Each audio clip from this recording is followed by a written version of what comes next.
Yes, ma'am. Allen, Here. Benedict, Present. Druffel, Here. Glover.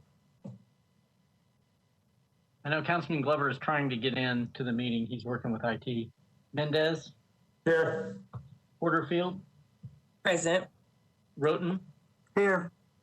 Sledge, Sawara, Syracuse, Here. Toombs,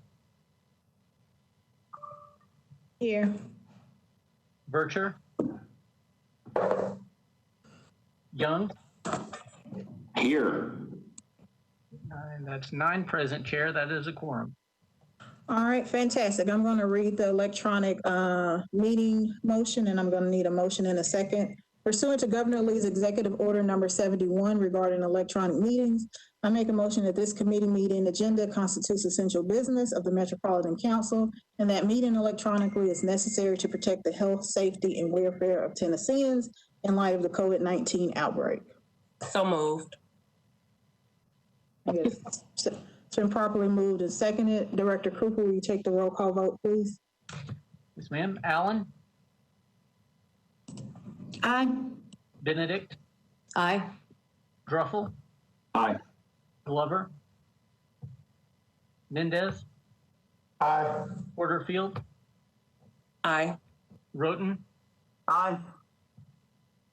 Sawara, she joined. Syracuse, Aye. Toombs, Aye. and Young. Aye. 9 in favor, 0 against. Thank you. Motion carries. So we are going to dive into the agenda. First, we have a presentation from Judge Sheila Calloway and Juvenile Court Clerk Lonnell Matthews. They're going to be talking about some very important information about the Juvenile Justice Center, some capital improvements that are needed. And we have a hard stop at 4:30 for this conversation and for their presentation and Q&A.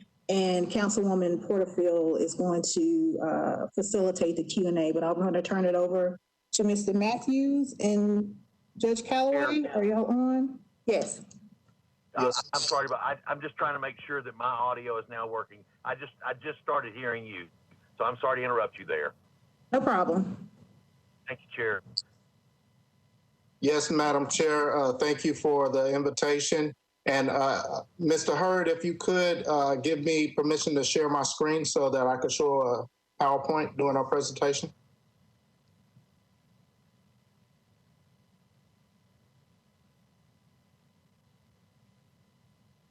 Right, thank you.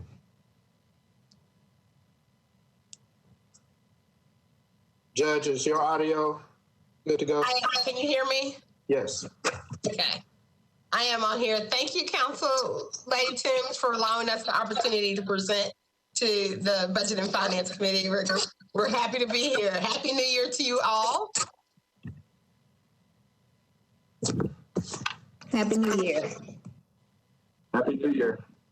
There we go. And as Lonnell gets the screen ready, I'll, of course, introduce myself and Lonnell. I am Sheila Calloway. I am the juvenile court judge here in Nashville, and Lonnell, of course, is our juvenile court clerk. Looking awful nice and spiffy in his red and black. Thank you. We want to talk to you today about our Juvenile Justice Center and the issues that we know that you will be able to help us with. So when you think about the word justice, what comes to mind? Many people may think of the truth, or right or wrong, or even crime and punishment. What people often forget is that justice also requires healing, not only for the victims and their families, but for the perpetrator and the community as a whole, especially when the person accused of wrongdoing is a minor. Since 1994, we have provided thoughtful care to Nashville's youth with less than adequate resources to work with. The current Juvenile Justice Center is not one that encourages healing, but instead it creates additional stress and trauma, not only for the young people going through the process, but for our staff as well. This is unacceptable. Our city deserves more than the bare minimum. And right now, our justice system doesn't even have that. We are here today to present a unique opportunity to do right by our Nashville youth and to also be a leader in restorative justice, juvenile justice reform, and trauma-informed care. In order to do right by our youth, we need your support. You all can make a difference when the Juvenile Justice Center is prioritized in the next capital funding budget. And as we talk to you today, I want you always to remember a basic tenet of restorative justice is that those who do wrong need healing as well. Now let's walk you through the Juvenile Justice Center from the perspective of those who spend the most time there. Starting with the up to 40 children who reside in our detention center at any given time. Children who walk through the doors of the Juvenile Detention Center today are not met with a space that encourages restoration and healing.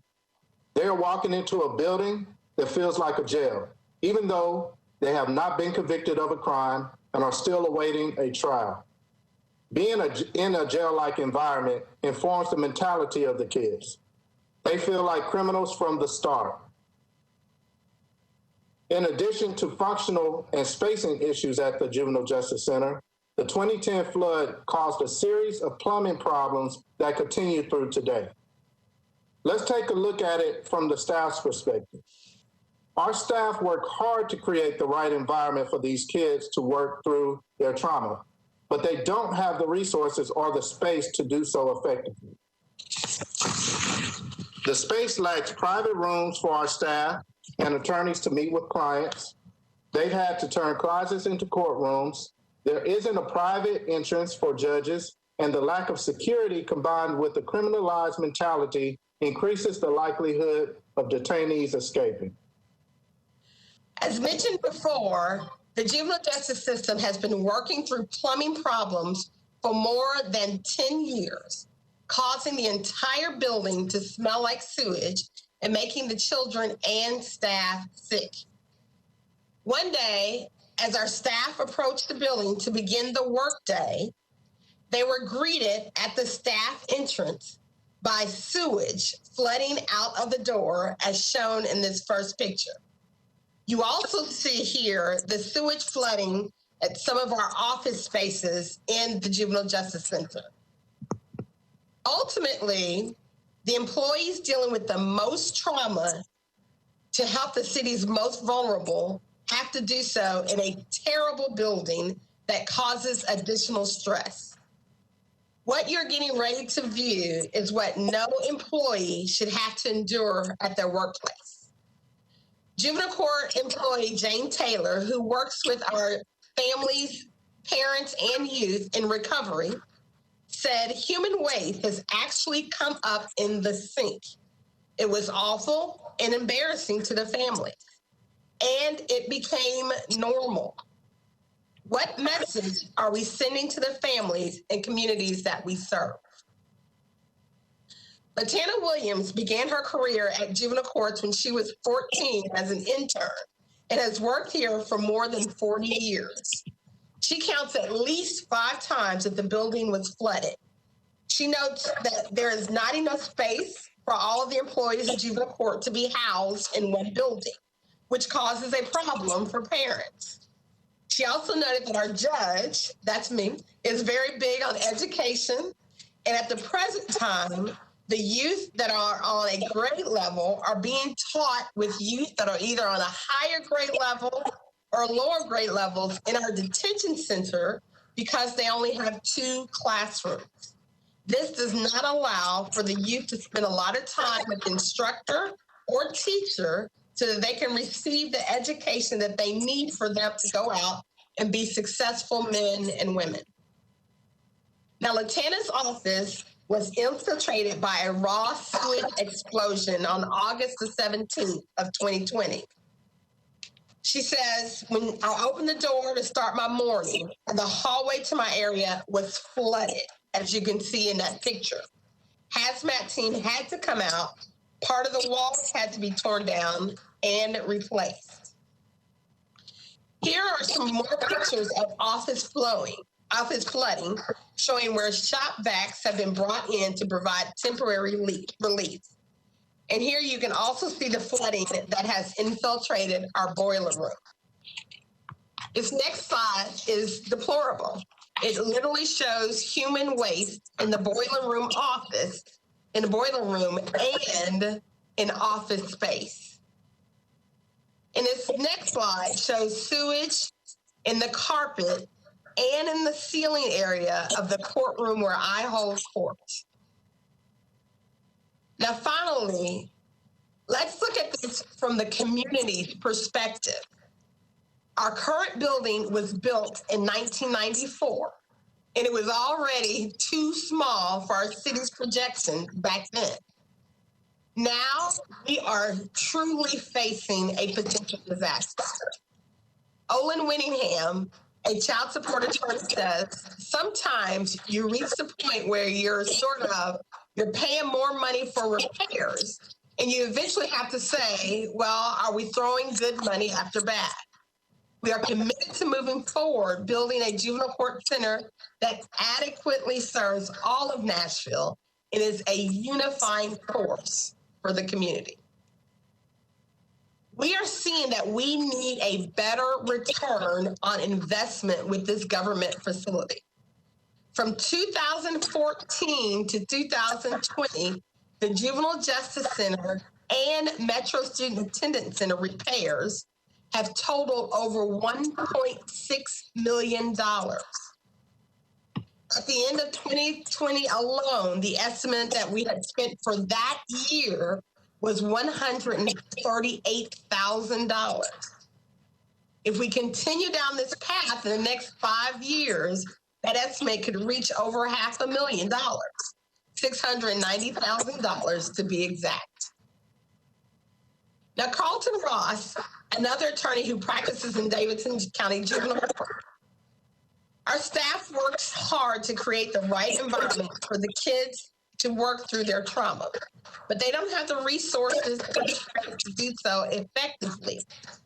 As Lonnell stated previously, the space lacks private rooms for our staff and attorneys, like Mr. Ross, to meet with his clients, and Mr. Roten, who was on the phone with us. We've had to turn closets into courtrooms. There isn't a private entrance for judges, and the lack of security combined with a criminalized mentality increases the likelihood of detainees escaping. Mr. Ross says this, just stop and think about this for a second. I've had to ask a juvenile court staff member to leave their office so I can meet with my client. And I've had to conduct meetings in an open space where there are other staff members and attorneys who are trying to have their meetings. An open space is not conducive to conducting attorney-client business.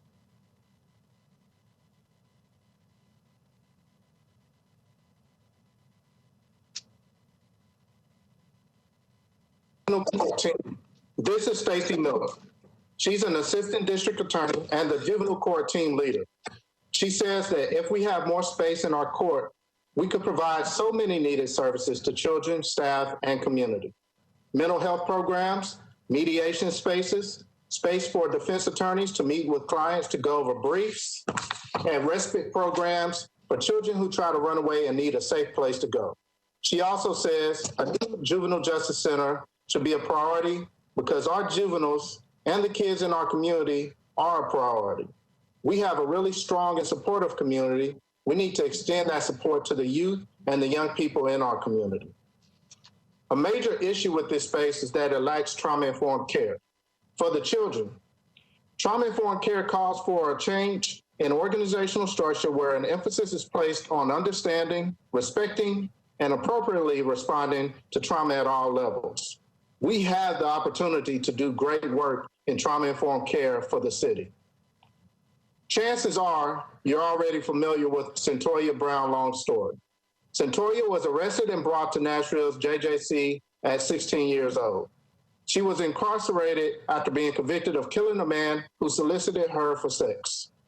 Now she is an advocate for prison reform, and she believes that the juvenile justice system should be centered on healing and rehabilitation rather than punishment.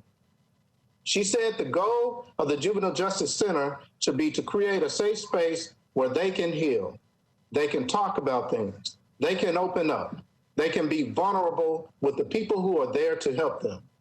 When we think about the history of the juvenile justice system, you know it was never intended to treat kids like little criminals. It was intended to remove the taint of criminality from the children it was intended to serve. What can you do? You can support our plan for a new juvenile justice center that is secure, safe, and trauma-informed. There are things happening here, but we need more help. Our new plan includes additional meeting rooms for attorneys to meet with clients and therapy sessions to support both the youth and our staff. It also includes free parking and improved infrastructure and multiple entrances to increase security. Most importantly, it includes a 24-hour assessment center, so our staff can have a dedicated place to learn more about the child and their family and get in touch with their parents, rather than sending the child either directly to a detention center that can be psychologically harming or sending them home without necessary resources. This is the only way we can do our jobs effectively and ensure justice for Nashville's children. During a master planning process that was funded by Metro government in 2017, the DLR group estimated the probable cost for a new juvenile justice center to be close to $131 million. By prioritizing the Juvenile Justice Center in the upcoming capital spending budget, you are also prioritizing the entire Nashville community, because Nashville deserves more than just the bare minimum. We need your support. The community needs your support.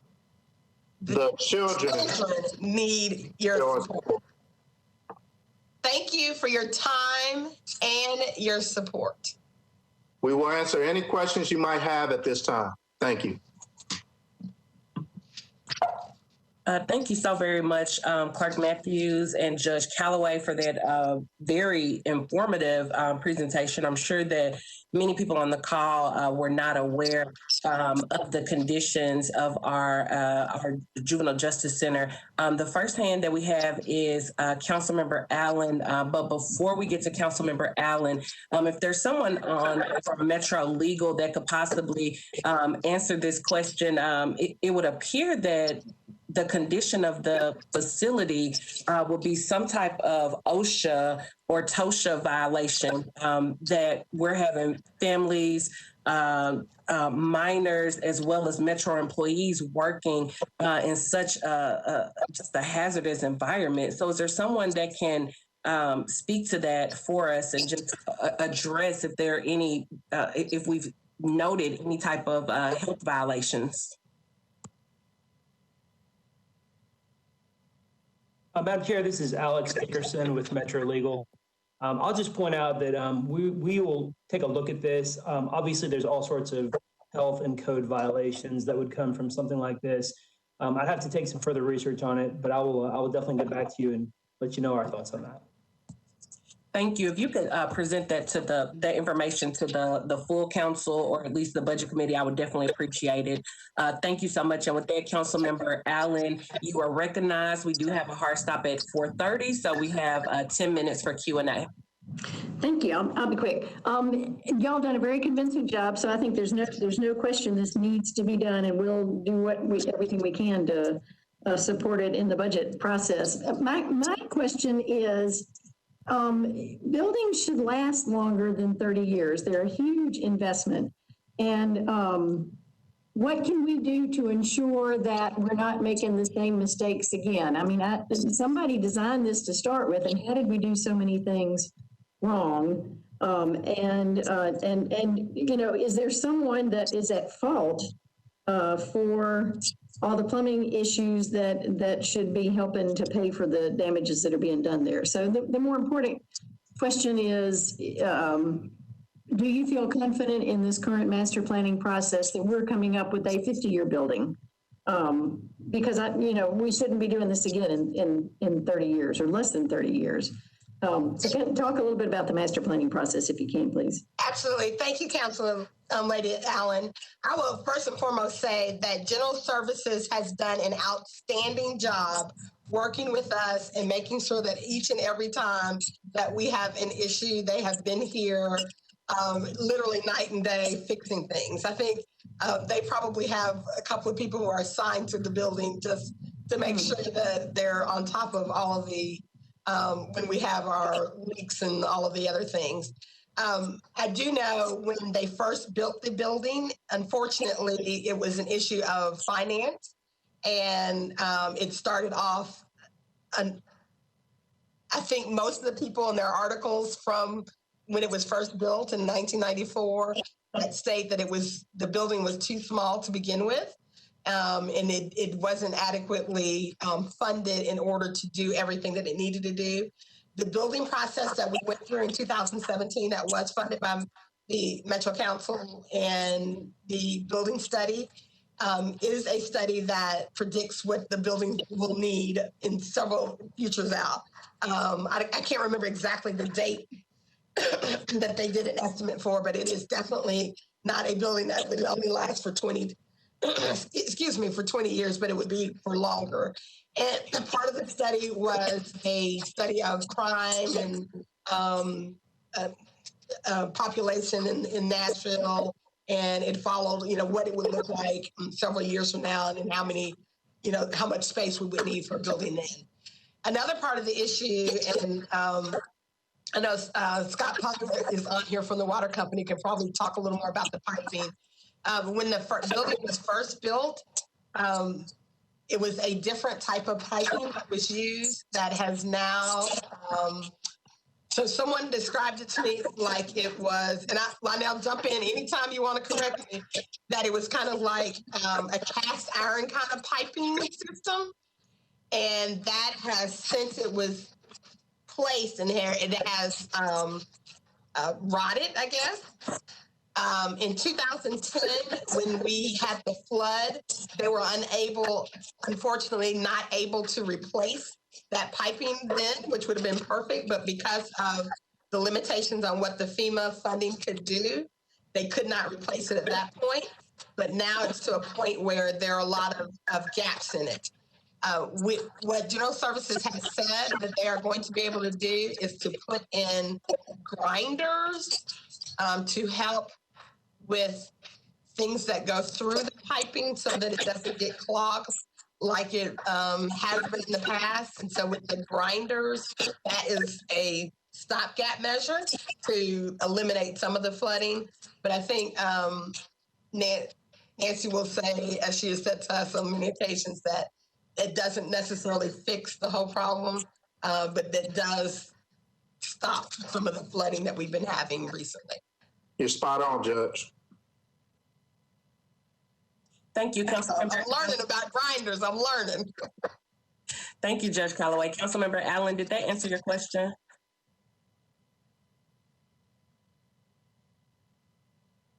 Councilmember Allen, I'm sorry, did that answer your question? I'm going to assume so. And we have John Honeysucker from Metro Water on the call. Mr. Honeysucker, did you want to add anything to that with regards to the infrastructure questions? Oh, okay, can you hear me okay, Councilman? We can, yes, sir. Oh, okay, well, I have consulted with the director, and one thing that we're going to do to help alleviate this problem or try to expedite in helping with the concern is effective tomorrow. Lonnell and Judge, we're going to come down and we're going to inspect. We can't come inside the building, but we are going to check the infrastructure outside of the building. And Judge, you're absolutely right. There was consideration of working with the grinder pumps to look at to help alleviate problems like that. And we're going to get in depth and we're going to partner with you all to come down effective tomorrow and try to see what we can do to help out this situation. Thank you for that, John. Yes, sir. Thank you, Mr. Honeysucker. Next in queue, we have Councilmember Druffel. Councilmember, you're recognized. Thank you very much, Chair. Judge Callaway, great to see you again. It's been too long. A couple of quick questions. Is this going to be rebuilt in the same location? And secondly, would it be at risk for flooding if it is? So when they did the building study, the need for an expanded building would not be sufficient for the land that we're on. Okay. And so they had dwindled it down to 2 different properties. That was back in 2017. So I'm not sure what the availability of those 2 different properties were. But in order to support an expanded structure, the 2 sites that they had identified at that point were off of Foster Avenue, where the National School of the Arts is, where the old TPS used to be, if anybody remembers TPS. And the other site would be where the old Memorial Hospital over off of Due West.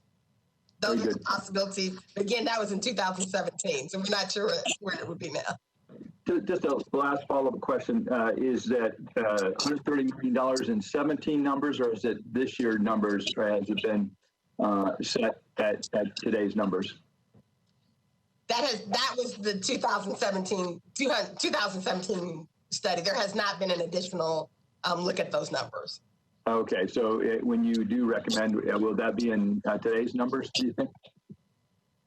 The recommendation for the total? I'm not sure. I don't know exactly like the construction costs and all that stuff that's put in there, what that would be. I will say that a part of the plan and a part of that 130 included a part of the center would be dedicated to youth who are homeless. That part is no longer needed because of a grant that the national government received through the Metro Housing Department and some other agencies. And so that piece of that money is going to come out of that estimate. But I don't know what it would be in today's world. Okay, thanks very much, and thanks for all you do. Really appreciate it. It's good to see you as well. Yeah. Thank you, Councilman Druffel. We had a hard stop at 4:30, guys. We're going to go ahead and go until 4:40 because there are several hands in queue. So if we could just be concise with our questions and answers, it will be very appreciative. Next in queue, we have Councilmember Glover. You're recognized. Thank you, Chair. So mine will be very simple.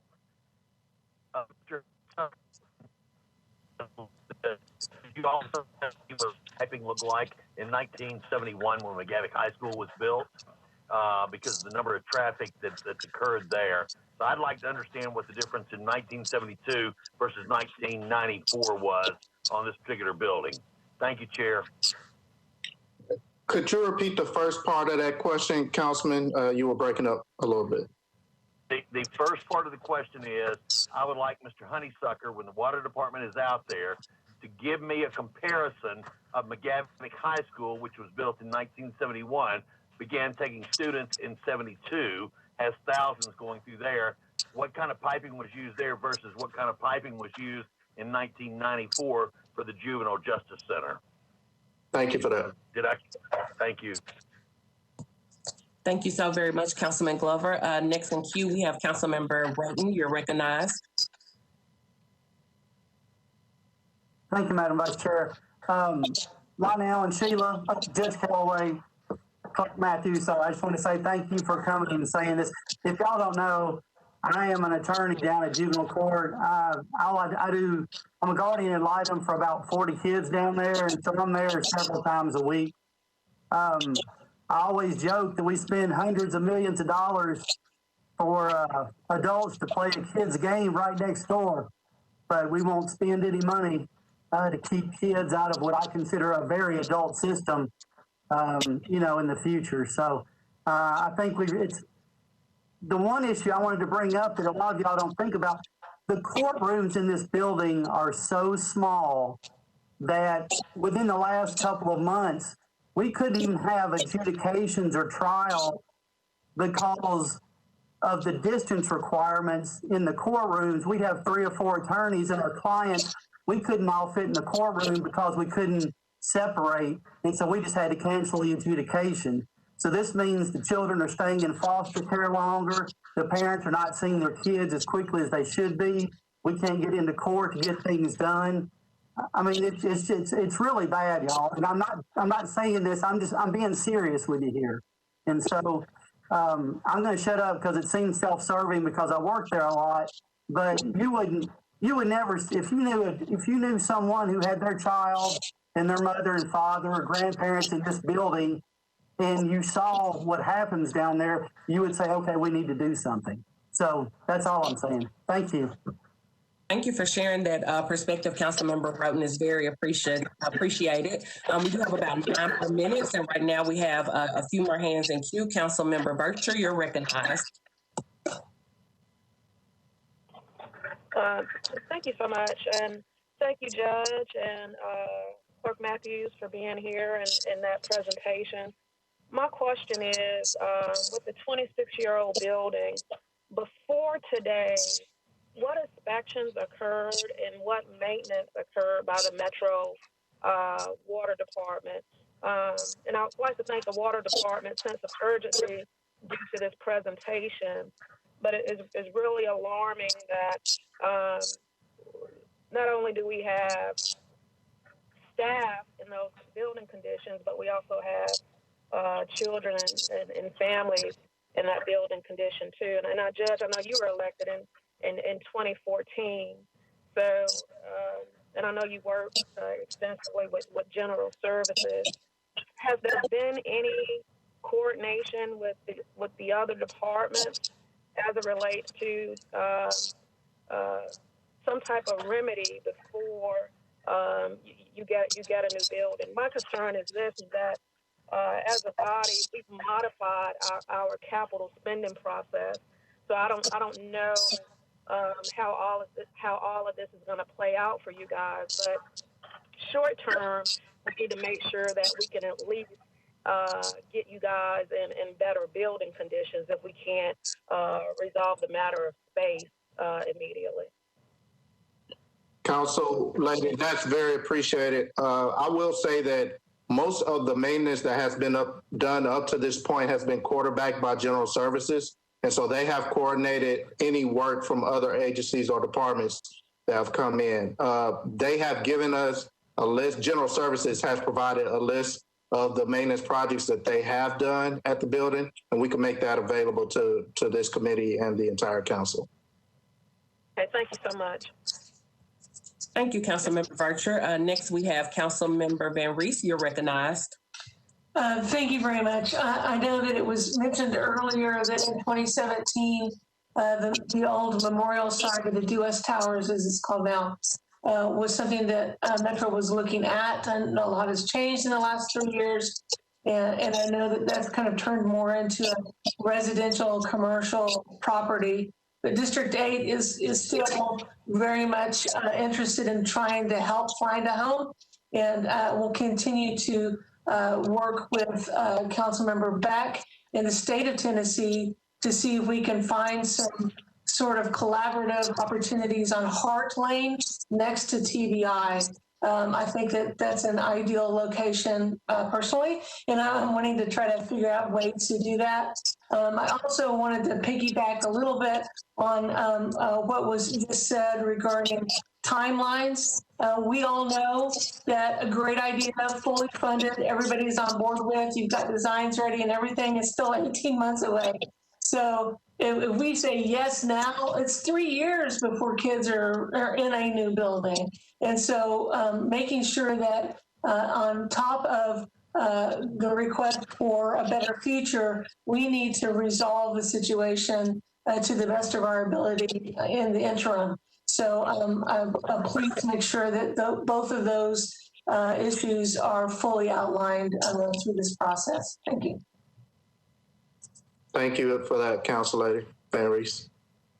Thank you for that gracious invitation into your community, Councilmember Van Rees. Councilmember Benedict, you're recognized. Thank you, Chair. Judge and Clerk Matthews, thank you for your time last year. Now we can say I spent quite a bit of time with you, and you let me tour your facility. I will tell this committee I entered that building through a secured door that was left open as an employee was leaving, and I walked right past some the scanner and on into the building. And that was one of the first things we talked about, is the lack of security there. And of course, this was in follow-up to the juveniles that had escaped just over a year ago now. So the facility clearly is not working. And there's many, you shared with us a ton about that, which is great, but there are other stories as well. And I commend our chair and vice chair of this committee for getting you in front of us today. Most of my questions were covered. I just want to make sure that I point out, my focus on restorative justice. I love that you used that phrase. I think, we need to be looking at rehabilitating people instead of putting them into a system that then they can't find a way out of. And if we can intervene with juveniles and turn their path, they have such a high likelihood of avoiding recidivism as adults. And so when you put someone into an environment that is worse than what their home environment is, then you can't possibly get them to focus on the good that resides within them and help them discover what a great person they can be. So I view all of this as certainly getting us up to speed with where we should be as a city in the service that we provide to the community. But it also, to me, is about what do we want? What is the commitment that we have as a body, as a city, to ensure that our youth don't continue down a path that they have started on? So thank you for this. Thank you, Vice Chair. Thank you. I'm sorry, go ahead, Judge. No, I was just saying, thank you, Council Lady Benedict. She had made a lot of great points. Thank you, Councilmember Benedict. And there is one question for Director Cooper. Director Cooper, if you can give us some information with regards to the process moving forward, if this is already in the CIB or if there needs to be any type of amendments to get this there. And if it is in the CIB, if you could just explain for the purpose of the viewing audience how that can make it to the capital spending plan. Yes, ma'am. I believe it is in the capital improvements budget. I can go back and check. I know this issue has been discussed for several years. Yeah, it's in there.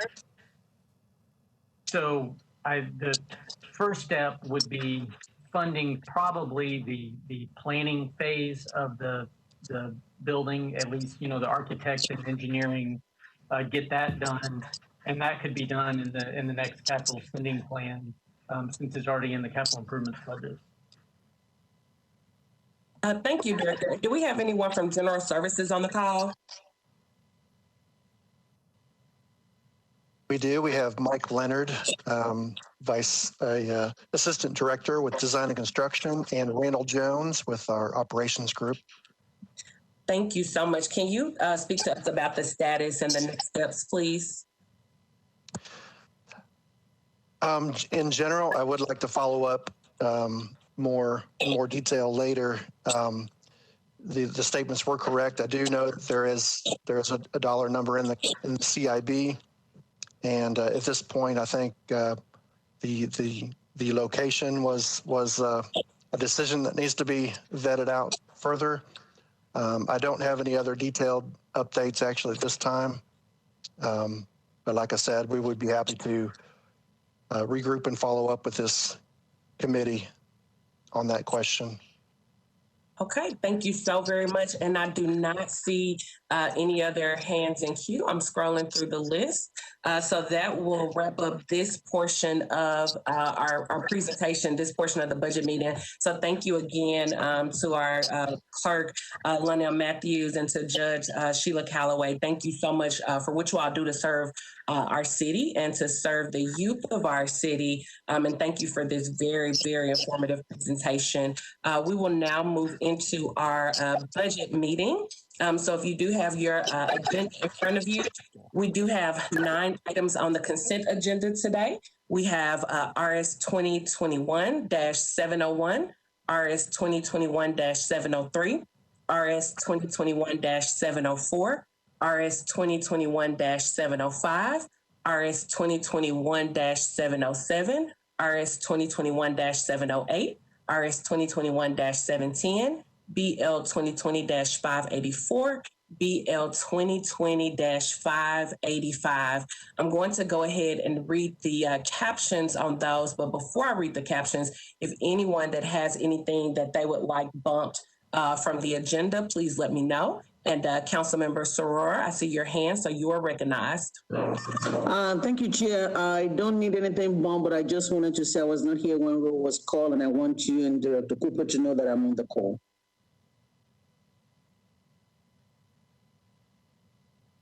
Duly noted. Thank you so very much. Is there anyone else that needs anything bumped? I see Councilmember Vercher, you're recognized. Thank you. I would like 703. Okay. All right. Thank you so very much, Councilmember Vercher. And Councilmember Glover, you're recognized. Just very quickly, Chair, which are the 2 in the bills that are on consent? I'm sorry, I didn't grab those. It's BL 584 and BL 585, and I'm about to read the captions on all of the consent items. All right, thank you, Chair. You are so welcome. So I will go ahead and read those captions now.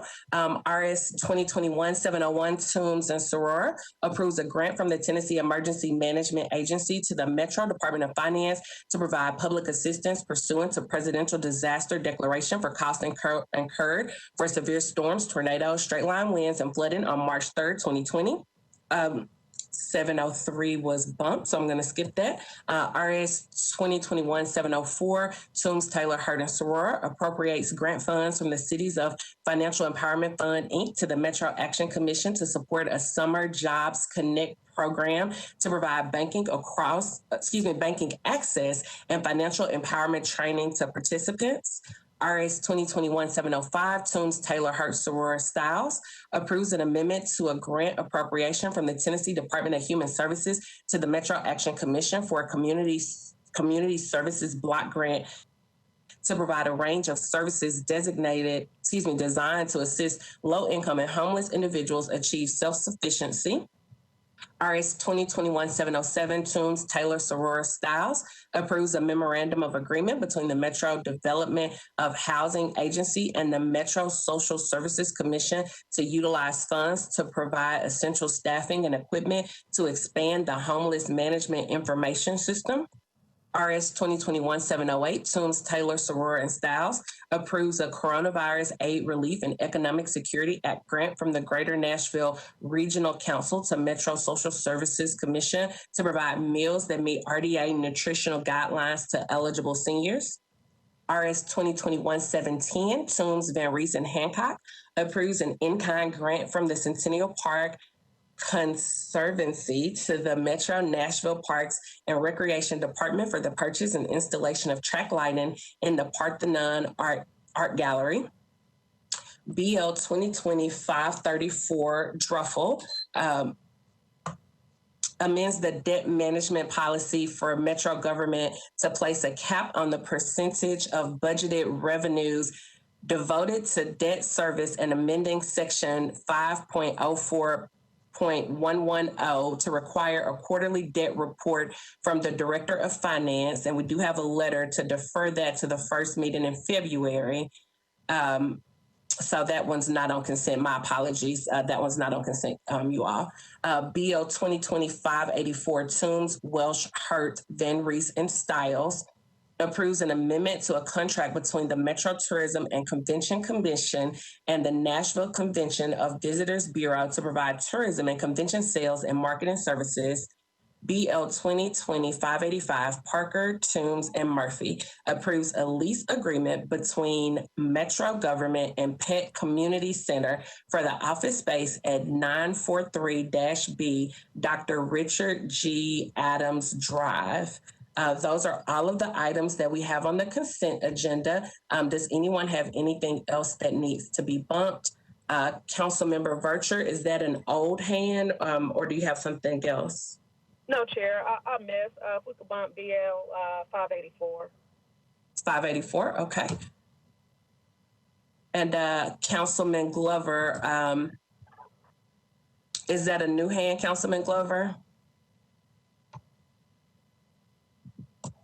Okay, I'm gonna take it that's an. No, Chair, sorry about that. I thought I took it down, but I didn't, sorry. No worries, it's okay. And Councilman Mendez, you're recognized. I'm sorry to make you do this, Vice Chair, but could you just read the consent item, bill number, and resolution numbers one more time? I'm sorry. Sure, no worries. Let me scroll up to that one moment, please. We have RS 2021-701, RS 2021-704, 2021-705, 2021-707, 2021-708, 2021-710, and we have BL 2020-585. Thank you very much. You are welcome. I am going through the queue here. I don't see anyone else. So, four got bumped. I must have missed that. I'm so sorry, Councilman Glover. I can't hear you. Could you say that one more time? So 584 got bumped off consent because I had it in consent. It was, and Councilmember Vercher asked that it be removed from consent. No problem. I just didn't hear it. Thank you. No worries. Can we get a motion, please? So moved. Approval. Give me a second. Okay, it has been moved and properly seconded. Is there any discussion? Seeing none in the queue, Director Cooper, will you take the vote, please? Allen? Aye. Benedict? Aye. Druffel? Aye. Glover? Aye. Mendez? Aye. Porterfield? Aye. Roten? Aye. Sledge? Aye. Suara? Aye. Syracuse? Aye. Toombs? Aye. Vercher?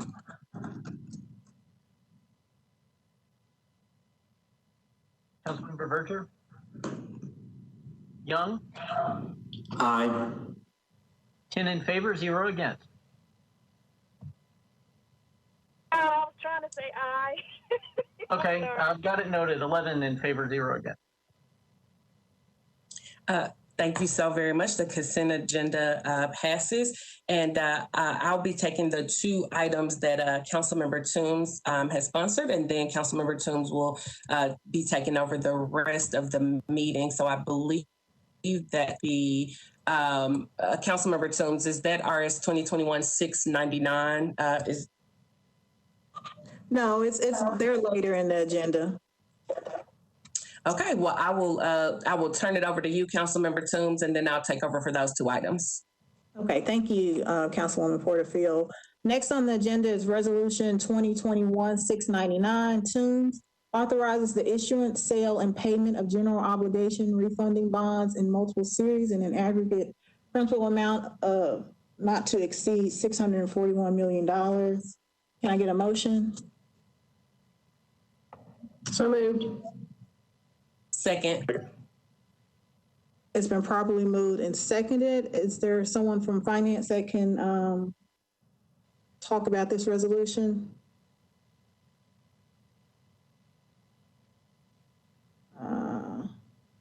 Ms. Wiggins, Mr. Cronbro? Thank you, Council Lady, for recognizing me. I think the resolutions you have before you is in keeping with the summary that I forwarded to the council a few days ago, which I hope, accomplish its objective of just updating you on the outcome of the MLS bonds and then what to expect here in January and February. And just all in, what we are looking to do here is refinance part of the existing debt portfolio at a lower interest rate.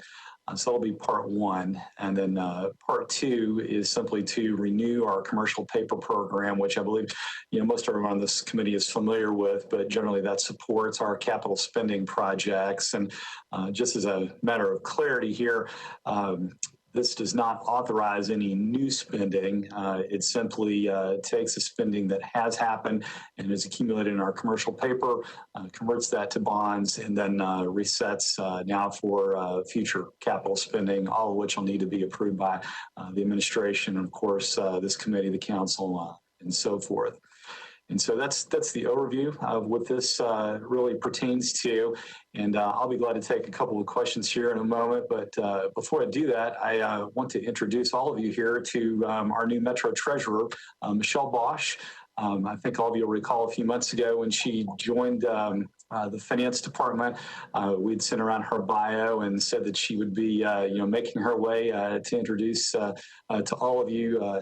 And at the time, I was thinking that would be at an in-person meeting, but regrettably, the pandemic isn't really allowing us to do that. So we're going to attempt for this meeting to get her introduced here and allow her to answer some questions and get to know you a little bit. And I'm on the call to help support that with some history. Her predecessor, Tom Edelman, is here on the call, and plenty of resources to make sure that we can answer all your questions. And I know that some of those are going to be a little more technical. Councilman Mendez had forwarded some to us in advance and a few others as well. So, Council Lady, I'll stop here and let you direct questions from this point. Thank you, Mr. Cornrow. Councilman Mendez. Thank you. And I'm assuming, Chair, you just want questions about 699, the refinancing now, and we'll talk about the new bonds next? Yes. All right. Director Cornrow, thanks for being here. And y'all have answered my questions in advance, which I appreciate. And so I'm just going to state what I think my understanding is, and I'll have a couple of follow-up questions, and mostly this is just to share the information I got with the public. First of all, my biggest concern heading into this was to confirm that the maturity dates for these new refinanced bonds will match the maturity dates of the bonds they're replacing, that Metro will not have any discretion to extend the timeline for repayment, and that all the savings that's being accomplished here is being done with interest rate and not by extending maturity date or by having the right to extend maturity date. Am I understanding that correctly? Yeah, I'm going to give Michelle a chance to start responding to some of those questions. So Michelle, take it away. Hi, Kevin. Thank you. Hi, everybody. My name is Michelle Bosch, and I am the new treasurer. Just to answer your question, council member, we are in fact replacing with the exact same structure that we have in place currently. It's set up in our plan of finance, which has already been approved by the state. And Metro has no discretion to extend the maturity dates beyond what would be the current maturity dates for the existing bonds, right? That's right. Once the structure is set in place, it would require refinancing or some other action for us to change that structure. All right, and thanks. And then my next question would be for bond counsel. I assume somebody from Bass, Berry and Sims is on the call also. Is that right? Yeah, Councilman Jeff Oldham, I believe, is joined the call. I'm here. Jeff, Mr. Oldham, Bob Mendez here. I know you just heard what Metro Finance said, and I know you've read the write-up that the council office did. I'm assuming you all agree that that's how the bonds are set, the refunding bonds are set up? I am. All right. Thank you. And then finally, I don't know who the right person is for this, but how is I always get it mixed up. There's a couple different ways to place bonds. One is with competitive bidding, one's by contract arrangement. Maybe somebody could describe for us what the two choices are and what the choice was here and why. Michelle, would you like to answer that one? Sure. So when it comes to refinancing, we do have an option. We have elected to go with a negotiated sale. In this case, we found it to be much more efficient for us and beneficial in terms of cost because we can negotiate and get a better pricing on the cost of issuance.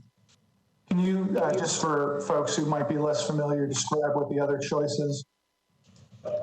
The other choice is to go to market to hire essentially a underwriter to sell the bonds for us. And that process is more live.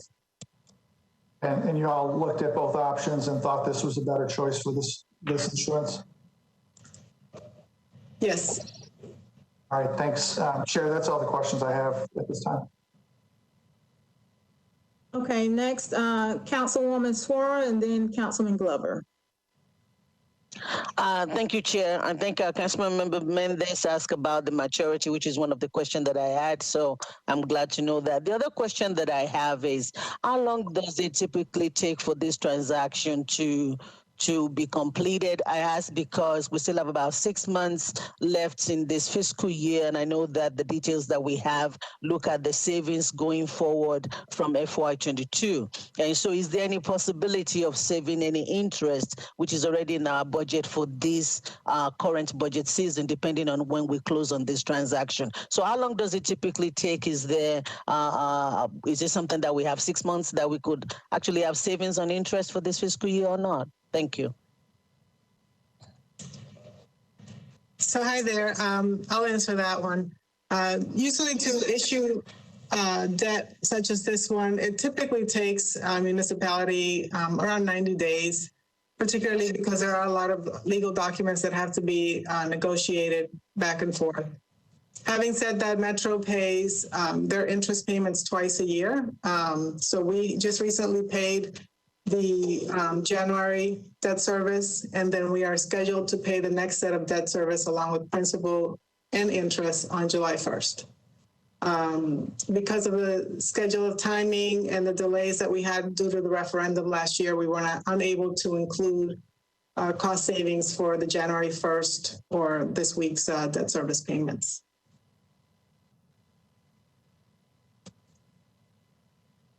Thanks. Okay. Councilwoman Swara, do you have anything else? No, thank you. Thank you. Councilman Glover? Thank you, Chair. So I will ask this to the Finance Department and or Director Cooper. This does fit the guidelines, and reading the analysis, it fits the guidelines of a minimum, I think it was at 3.5% savings, but that's over the entire time frame. Is that correct? That's right. Councilmember, the debt service policy requires that if you're going to do a refunding, you have to achieve a net present value savings of at least 3.5% over the life. And someone from finance can elaborate on that if needed. Yes. Hi, this is Michelle again. So that isn't true. In fact, what our policy indicates, however, that is the a very conservative level. We actually look to make larger savings than that when we go into markets for cost efficiencies and economies of scale. In this case, in this refinancing, we're actually saving about 7.4% on the debt that we're refinancing on the 2021A piece and 6.7% on the 2021B portion, which is a larger piece of the refinancing. And there's no variable in that, correct? So that savings is that's a fixed number on both the A and B. I'm correct? Fixed in terms of what our estimates are based on market valuations that we've done in the last month or so. We haven't locked down the rates yet. That will happen at the end of the month. Right. Okay. So let me rephrase my question. when we do lock in the rates, it'll be fixed. And so at that point, you would be able to tell us, yes, we in fact achieved a 6 or a 7% savings over the course of the length of this. That's accurate. And in fact, the reason why we use the measurement of up to 641 million is because there is a chance that if we don't find the savings to be enough for our policy or for what we have set up here, then some of these items will fall off the list. But that is the expectation. Okay. All right. That's perfect. Yeah. Because I mean, we've done this frequently since I've been on the council, and I agree with you. 3.5% is really not anything significant, but if we're in the 6 to 7 range, then I commend you guys for doing that. Thank you. Thank you, Chair. Thank you, Councilman. Councilwoman Allen, and then Councilwoman Bircher. Thank you, Madam Chair, and thank y'all for doing the studying to find this $40 million worth of savings, which is I think important for the city to be working towards. I had asked Michelle earlier to send me kind of a visual of what the debt service payments are over the years, and got a nice graph that shows debt service payments going down every year as my understanding is previous debt service issuances reach the end of their 20 or 30-year life, and we no longer have to make them. And that as we lose some of those and we have room to issue new bonds without it increasing significantly what our debt service payments are. And what I see is, a graph that goes down starting in 2025, and that's good news. But when I look at the analysis and the debt service payment in the 2021B series, that annual amount goes up every year and then has a huge jump in 2028 from 42 million to 82 million, even with the savings. And then still, instead of increasingly going down, that number goes up in a number of years. Can Michelle or Kevin, either one, explain what in our past history has made us have that in these bonds, and why doesn't that match the nice graph that Michelle has sent that's doing what I would expect debt service payments to do?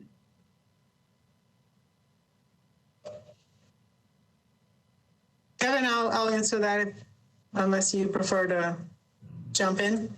No, please. I don't know which graph you transmitted. We have quite a rainbow to choose from. So if you could take that, it'd be great. Or if not, you want to send it, I'd be glad to do it.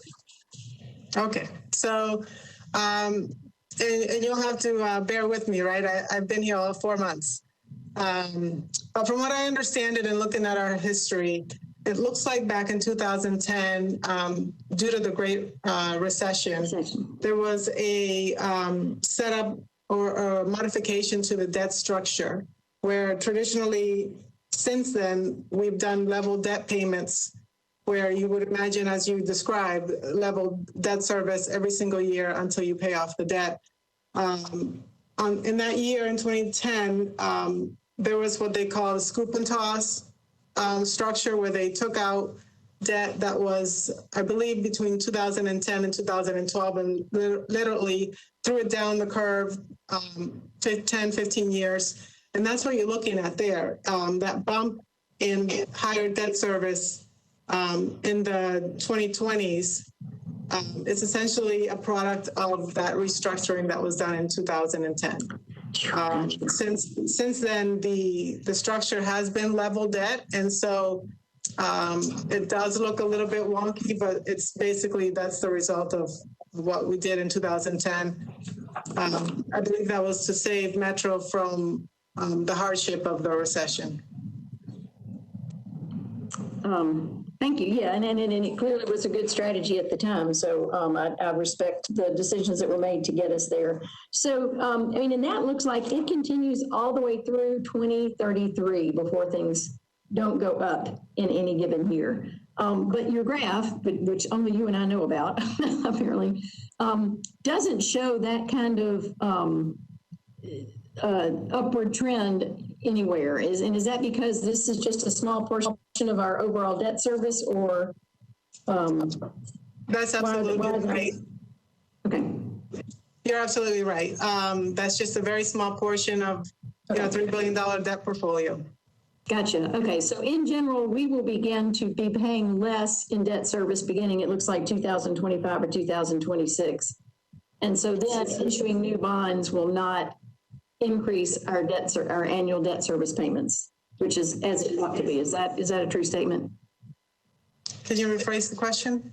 So what I'm seeing on your graph is we have level payments through 2025 in either scenario, and then after 2025 or 2026, the debt service payment annually drops off from 350,000 down towards 300,000, and that gives room to issue new bonds without having an increasingly large annual debt service payment. Is that correct? Yes. Okay, thank you. I feel better about that. Okay, that's my last question. Thank you, Councilwoman. Councilwoman Bircher?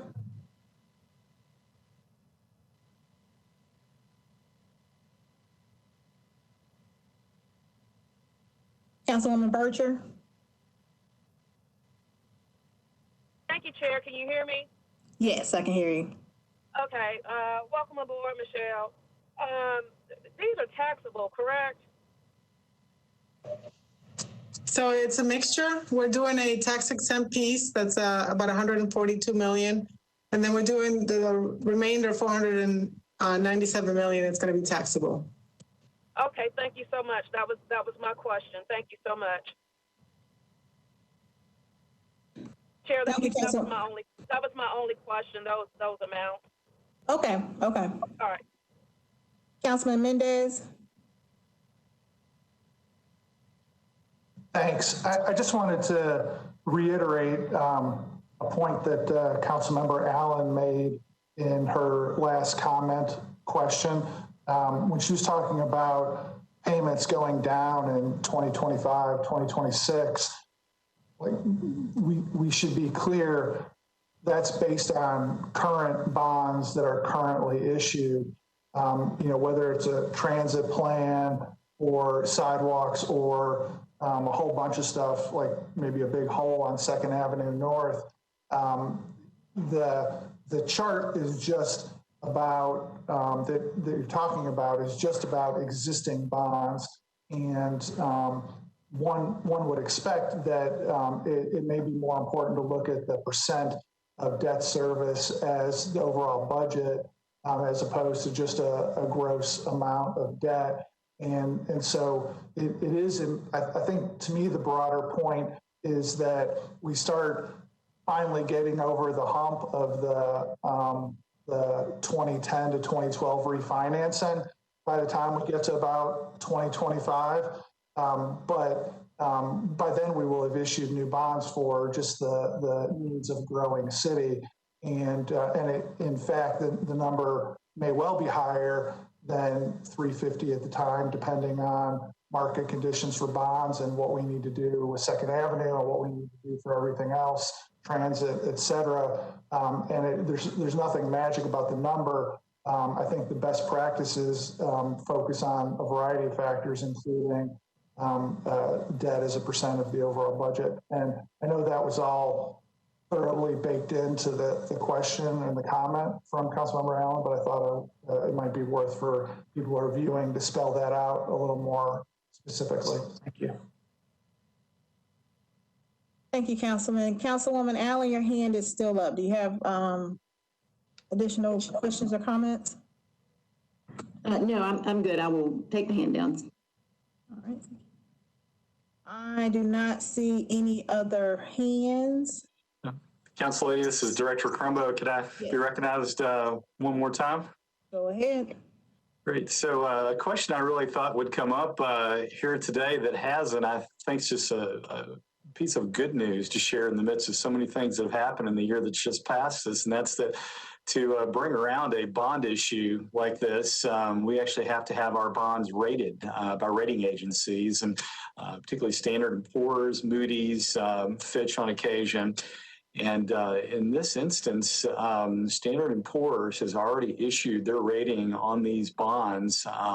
And as they've done that, I'm thrilled to tell you that they have renewed Nashville's credit rating as a big positive. It is a investment grade rating, and they have upgraded us from a negative outlook to a stable one, which is quite something in the midst of a recession. And in their report to us, they've called out a good number of things about the Metro government that have been tough choices for all of us, particularly for you as a council. As you might imagine, amongst those items were a tax increase, holding back spending, both operating and capital, and quite frankly, just in the eyes of the financial world, what is good financial management in the wake of one crisis after another. So, for all of you who I know were involved in those decisions, they have paid off very, very well in achieving that rating. And quite frankly, without that rating, I don't think that we would be bringing this whole refinancing package forward, or if we were, it would come with a higher interest rate that would really reflect a greater risk level that's involved. So some good news to share here on this early part of the year. We're expecting the same news from Moody's as they rate us going forward. And of course, all that could change if the pandemic worsens or if we change, our tight financial management at this moment. So stay tuned as we go, but right now it's very, very good news to share with you.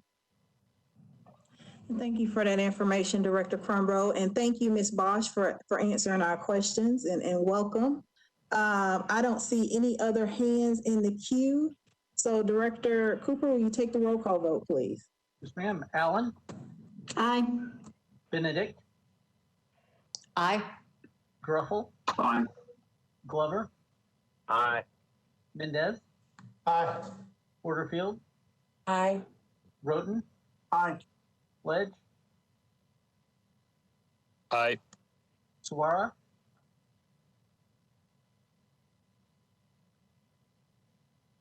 Councilmember Suara? Syracuse? Aye. Toombs? Aye. Vercher? Aye. Young?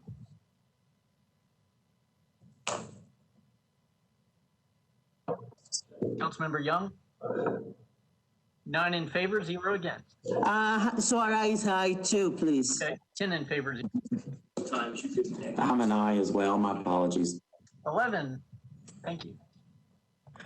Motion carries. Resolution 2021-700, Toombs, authorizes the issuance, sale, and payment of general obligation improvement bonds in an aggregate principal amount not to exceed $650 million and providing for the levy of taxes for the payment of debt service on the bonds. Can I get a motion? Moved. Second. It's been properly moved and seconded. On to discussion. This goes along with the previous resolution that we just discussed. Director Crumbrough, did you want to add anything before we go to council members for questions and comments? I don't think so. From a technical standpoint, it's easy to separate these things and talk about them with the finest and sharpest of pencils, but, they really do go together as part of this refinancing package. So, Michelle, unless you have something more to add at this moment, we'll let the council ask us some questions about it if they have any. No? Okay. Councilman Mendez? Thanks. And on this one too, if I can just get finance and bond counsel to confirm, that would be great. I understand this is $650 million in new bonds to basically clear out the commercial paper program, which allows for the city to keep working on capital improvements that we've already approved. These bonds would be 20-year level payments. There's no balloon. There's no increase in payments at any point in time, just level throughout. And this is a negotiated sale also. And if I could have finance and bond counsel tell me that I've got that right, I'd appreciate it. Hi, this is Michelle. I will confirm that this is a level debt service structure with 20 years. It is in our bond resolution for this one particular where it does indicate level debt. The only difference I will notate is that it's a competitive sale as required by state law. Okay. And bond counsel? That's right. I'm in agreement with that qualification. All right, thank you. That's all, Chair. Thank you, Councilman. Councilwoman Bircher? Thank you so much, Chair. And I may need to be corrected. On the redistribution of the Gulch sidewalk, the bridge, I'm sorry, the Gulch pedestrian bridge, don't want to offend anyone. I thought as a body we had already taken legislative action on that. And if we had, why is it part of this negotiation? Councilmember, this is John Cooper. I think there was a small part of that that was for things like trash and recycling carts and some other general obligation bond expenditures that were actually new money. And so I think that's the portion that's being taken out with this.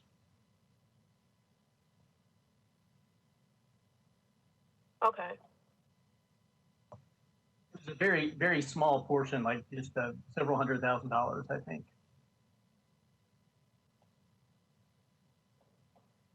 That's all I have, Chair. Okay. And I am looking through Councilman Glover.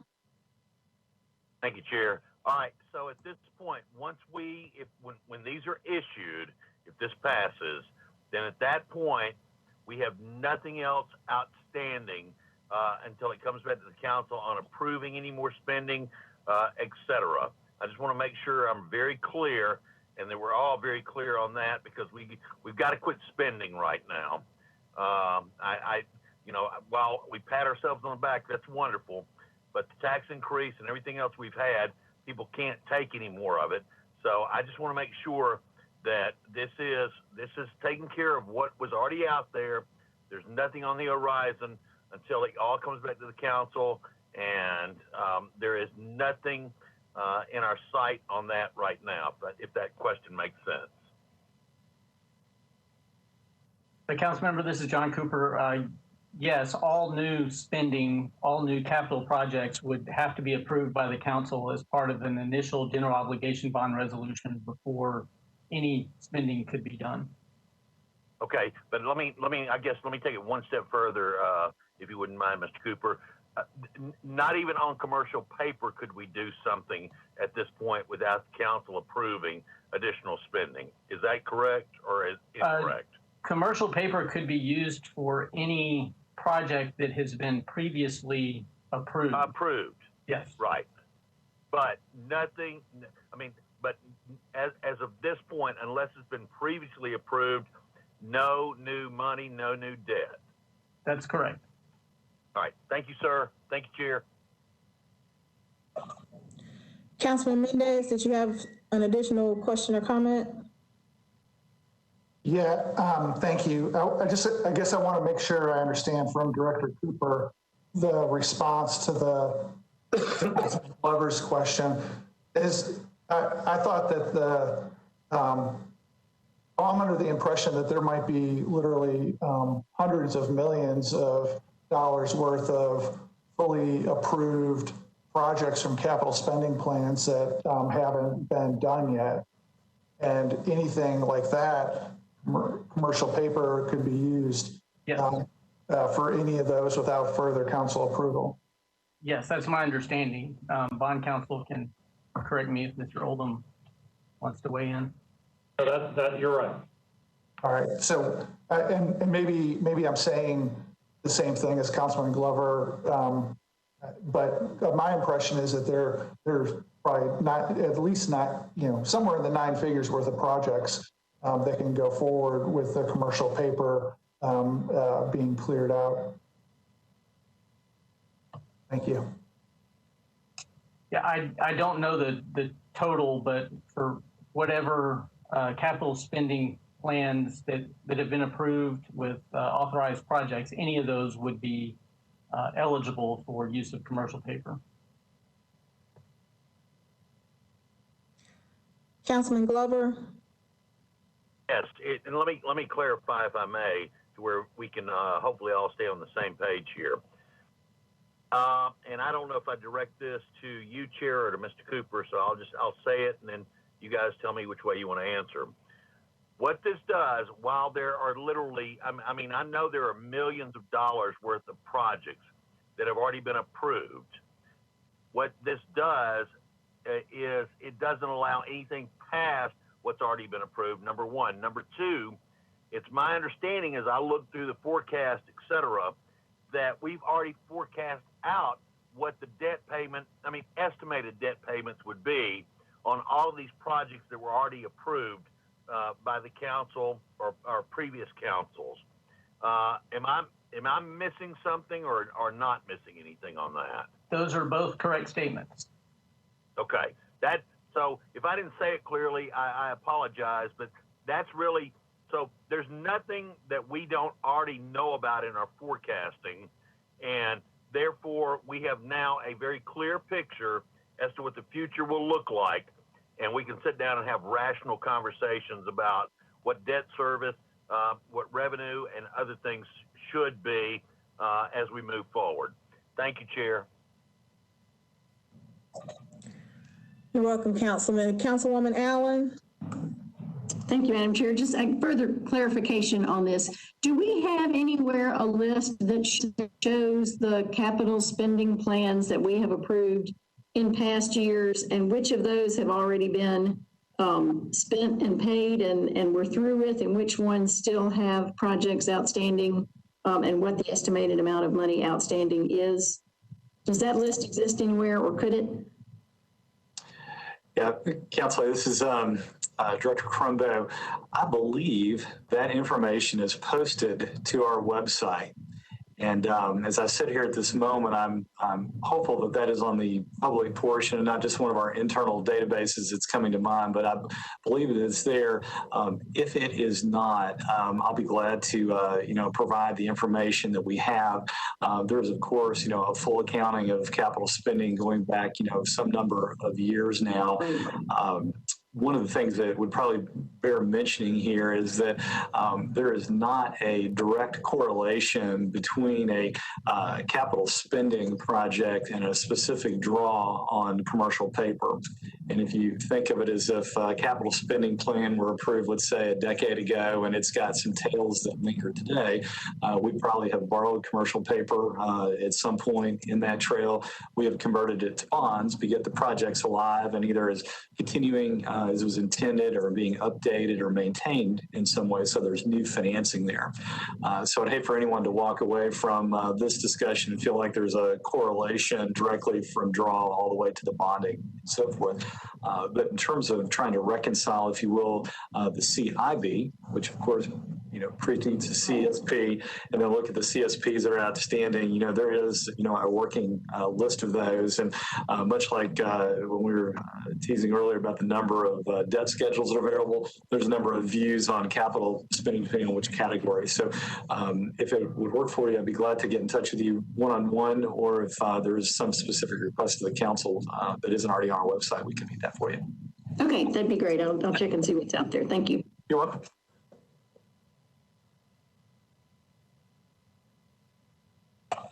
Looking through the queue, I do not see any additional hands. So Director Cooper, will you take the roll call vote, please? Ma'am, Allen? Aye. Benedict? Aye. Gruffel? Aye. Glover? Aye. Mendez? Aye. Porterfield? Aye. Roten? Aye. Ledge? Aye. Suara? Aye. Syracuse? Aye. Toombs? Aye. Vercher?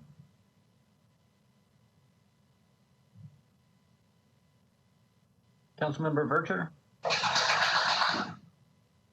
Councilmember Young? Aye. Aye. 10 in favor, 0 against. All right, motion carries. Resolution 2021-703, TUNES, approves a contract between Metro Government and Splash Business Intelligence, Inc.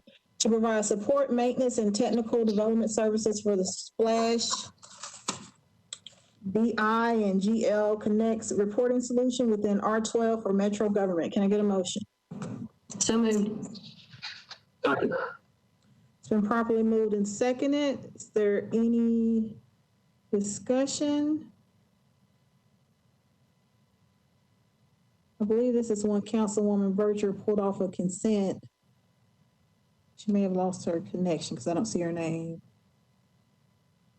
Is there someone on the call that can explain what this resolution is about? Or explain the details of the contract? Yes, this is Dawn Clark from ITS. Yes. This is a Splash BI and GL Connect is just a product within it, but this is the reporting tool which was implemented within R12 as part of that implementation project.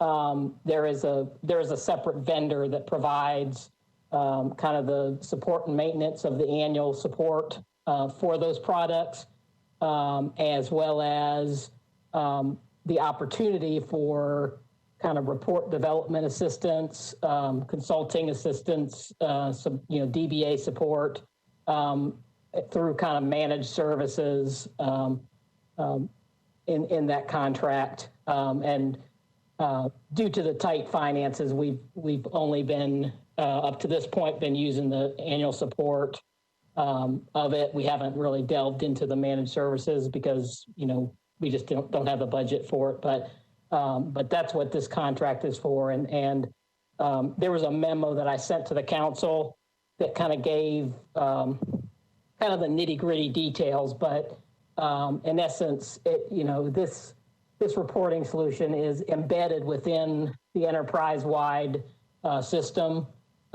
There's more than 1,500 reports that have already been developed over the last couple of years and are in use, throughout all the departments, and heavily the GL Connect product is used for the CAFR reporting, for example, as well as for the bar reports within the budget department. So. Thank you. Councilwoman Berger?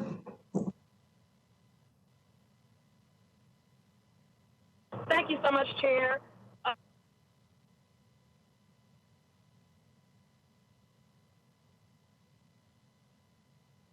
I don't know if the R12 if that's an enterprise system, and the support maintenance for this. As a city, do we have a contingency plan in the event this vendor stops supporting this product? Because we know that's how they make a lot of their money is off the maintenance of supporting certain products. And if there's not a contingency, what should we as a body be prepared to do in the foreseeable future? Granted, I'll no longer be on council, but just for the council body that's coming after us. Yeah, part of the support and maintenance of the product itself, it doesn't have like a true end of life like you would see in enterprise, like R12, the overall enterprise system. But if at some point in the future this company no longer existed, one of the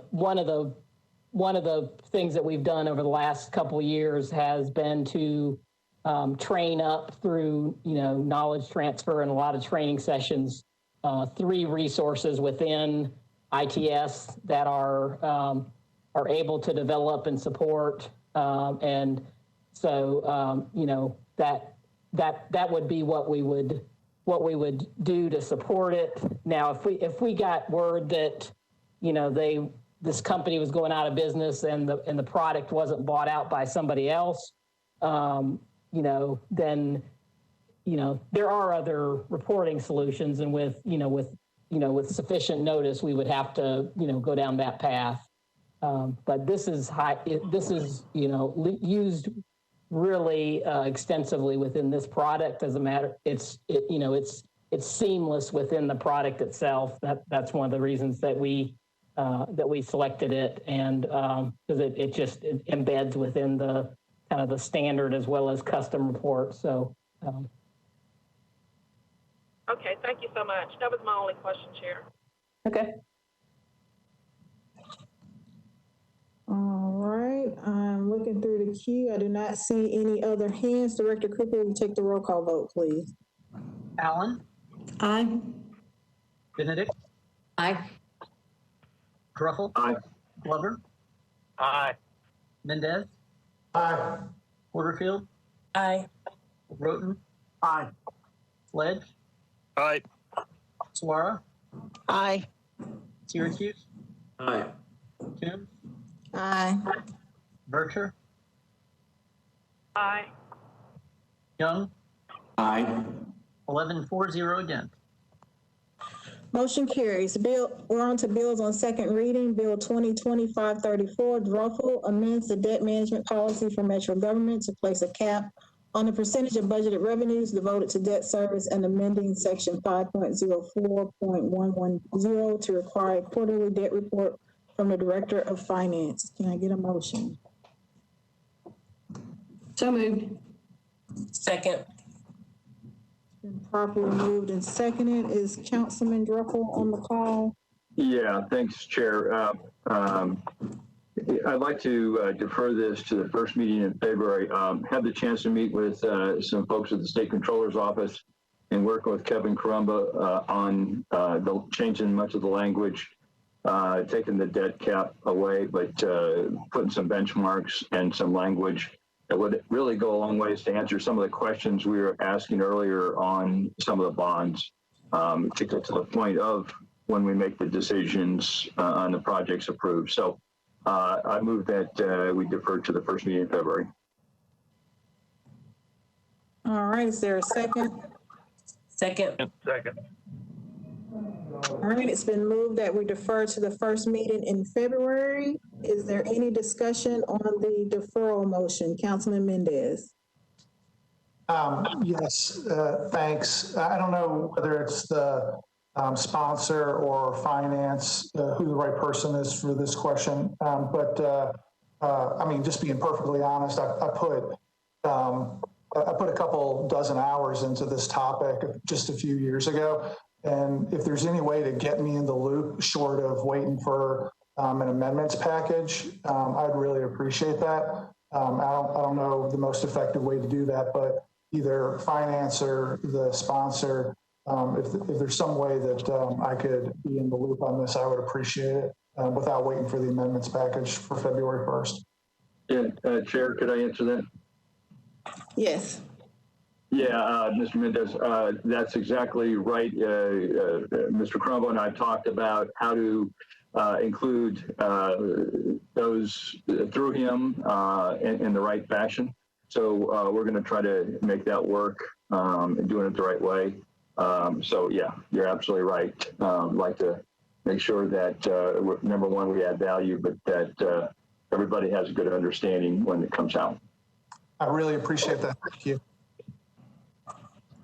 Councilman Glover.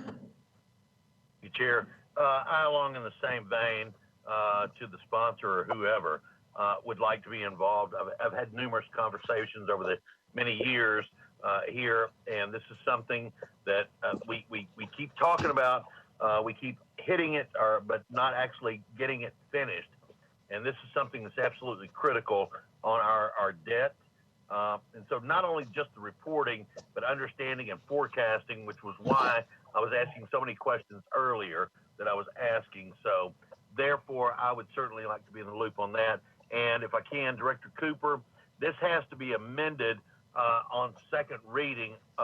It cannot be amended, or well, it can be amended on third because it's budget, I guess, correct? I think the amending on third reading is related to revenue and budget measures. I don't know if this would fall within that or not, but definitely amendable on second reading. Okay, all right. So, all right, that helps. All right, thank you, Chair. And Chair, I could answer part of that question for Mr. Glover, if that's okay. Go ahead, Councilman. Councilman Glover, yeah, there's a forecast component in here that that Mr. Crumble and I talked about, so that when decisions are made, the forecast on debt and the impact is foreseen, and so yeah, there's a forecast impact that we're looking at. Director Crumbo, did you want to add something? Yeah, I'd be delighted to do that. I see Council Lady Allen's hand up first, though. Do you want to go first, Council Lady? If the chair will let me, I have a question that you can probably answer while you're talking. So I'll go ahead, Councilwoman Allen. Thank you. I was just going to ask if Mr. Crumbo could comment on the dropping of the cap and yes, how that affect or potentially could affect our rating, which then goes back to affecting how efficient we can be when we issue bonds. Yeah, so Director Crumble, before you answer that, Councilwoman Allen, we're on a deferral motion. So did you have a question related to the deferral? Only in that he was deferring to get rid of that piece of it, which I was kind of stretching it, so I apologize. That's okay. Director Crumble, did you have anything else to add?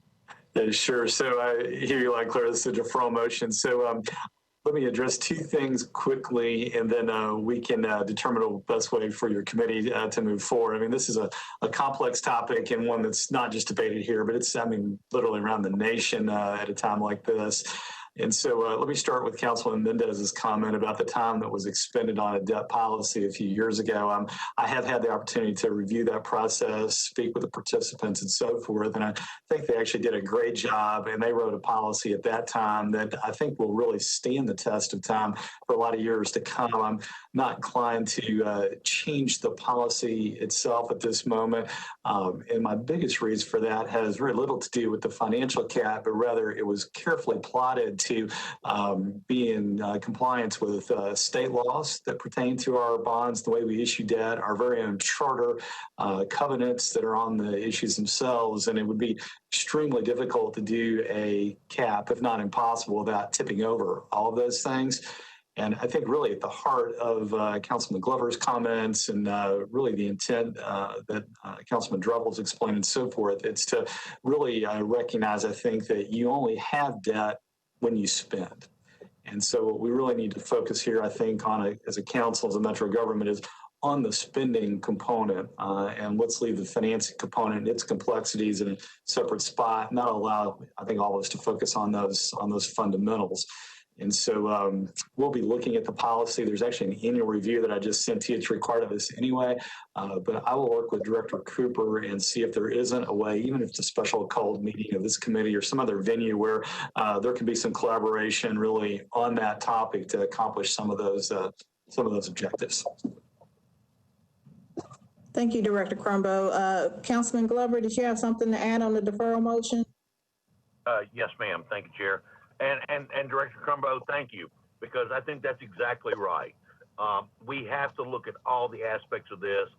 One of the things that gets my attention is when we say, all right, going to do away with caps, going to do away with this, or et cetera. I mean, if we could have a special called meeting on this to discuss just this and utilize this time of the deferral in order to make this a little more comprehensive on behalf of the taxpayers of Nashville, I think that'd be time well invested. So thank you, Chair, for recognizing me again. You're welcome, Councilman. And I am looking through the queue and I do not see any additional hands. Director Cooper, will you take the roll call vote on the deferral motion? Allen? Aye. Benedict? Aye. Druffel? Aye. Glover? Aye. Mendez? Aye. Porterfield? Aye. Roten? Aye. Sledge? Aye. Suara? Aye. Syracuse? Aye. Toombs? Aye. Bircher? Aye. Young? Aye. 11 in favor, 0 against. Motion carries. The bill is deferred to the first meeting in February. Next is Bill 2020-553, Hall and Tombs. I'd ask Councilwoman Porterfield to lead the discussion on this one since I have a substitute.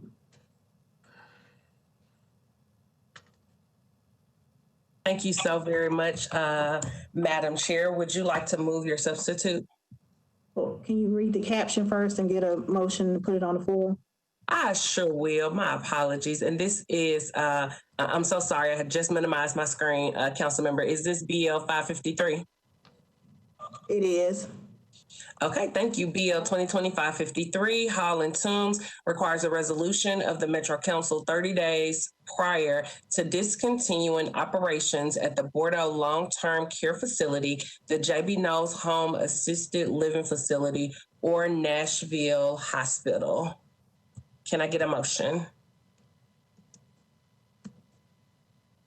So moved. Second.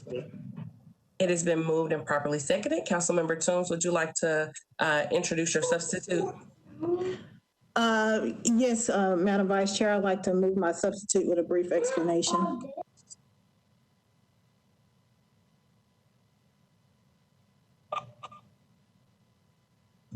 Second. I'm so sorry, guys. I had an audio issue there. It's been moved and properly seconded. Councilmember Toombs, you're recognized. So my substitute, it takes Bordeaux Long-Term Care Facility out of the bill because obviously that facility is closed. It also takes away the 30-day requirement prior to filing a resolution. And it focuses on J.B. Knowles and puts a timeline in place to get something permanent, some type of permanent plan for that facility. Their contract is up in June. And so I'm really trying to avoid another Bordeaux hospital type of situation. And what I'm looking to do in this committee meeting, as well as on the floor tomorrow, is to get the substitute added to the bill and then defer the bill, second reading of the bill that's substituted, because I'm still working with the administration and we are getting closer and closer to being on the same page. But I think that putting the substitute on takes away the confusion because this bill does reference Bordeaux Long-Term Care, which is already a closed facility. Thank you so very much. I would ask the committee to approve the substitute. Thank you so very much, Madam Chair. And we do have some hands in queue, and I'm not sure if these are old hands or new, so I'm just going to go down the line. The first one I see is Councilman Glover. You're recognized. So I just want to make sure, Council Lady Toombs, you want to approve the substitute, and then you're going to defer after that. So no action will be taken other than just getting the substitute done tonight, correct? Correct. All right. Thank you, Chair. Thank you so very much, Councilman Glover. Councilman Mendez, you're recognized.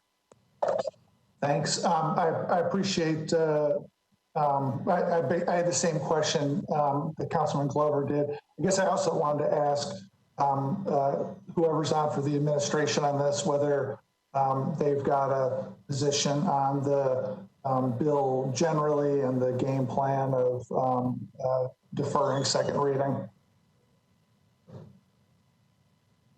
Is there anyone from administration that would like to take that question?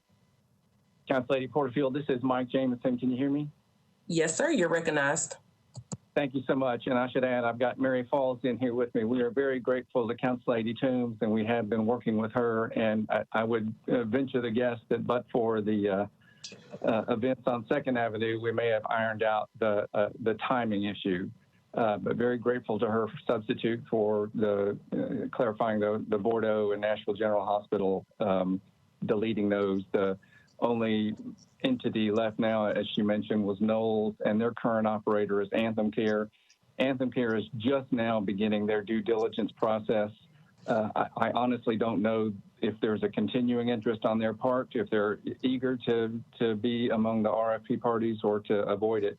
And we just want to make sure in working with Council Lady Toombs, we don't back them into a requirement to submit a detailed plan when they may not want to be involved, or perhaps they do want to be involved. But we hope to have that all ironed out by the next reading, and so grateful for her deferral as well.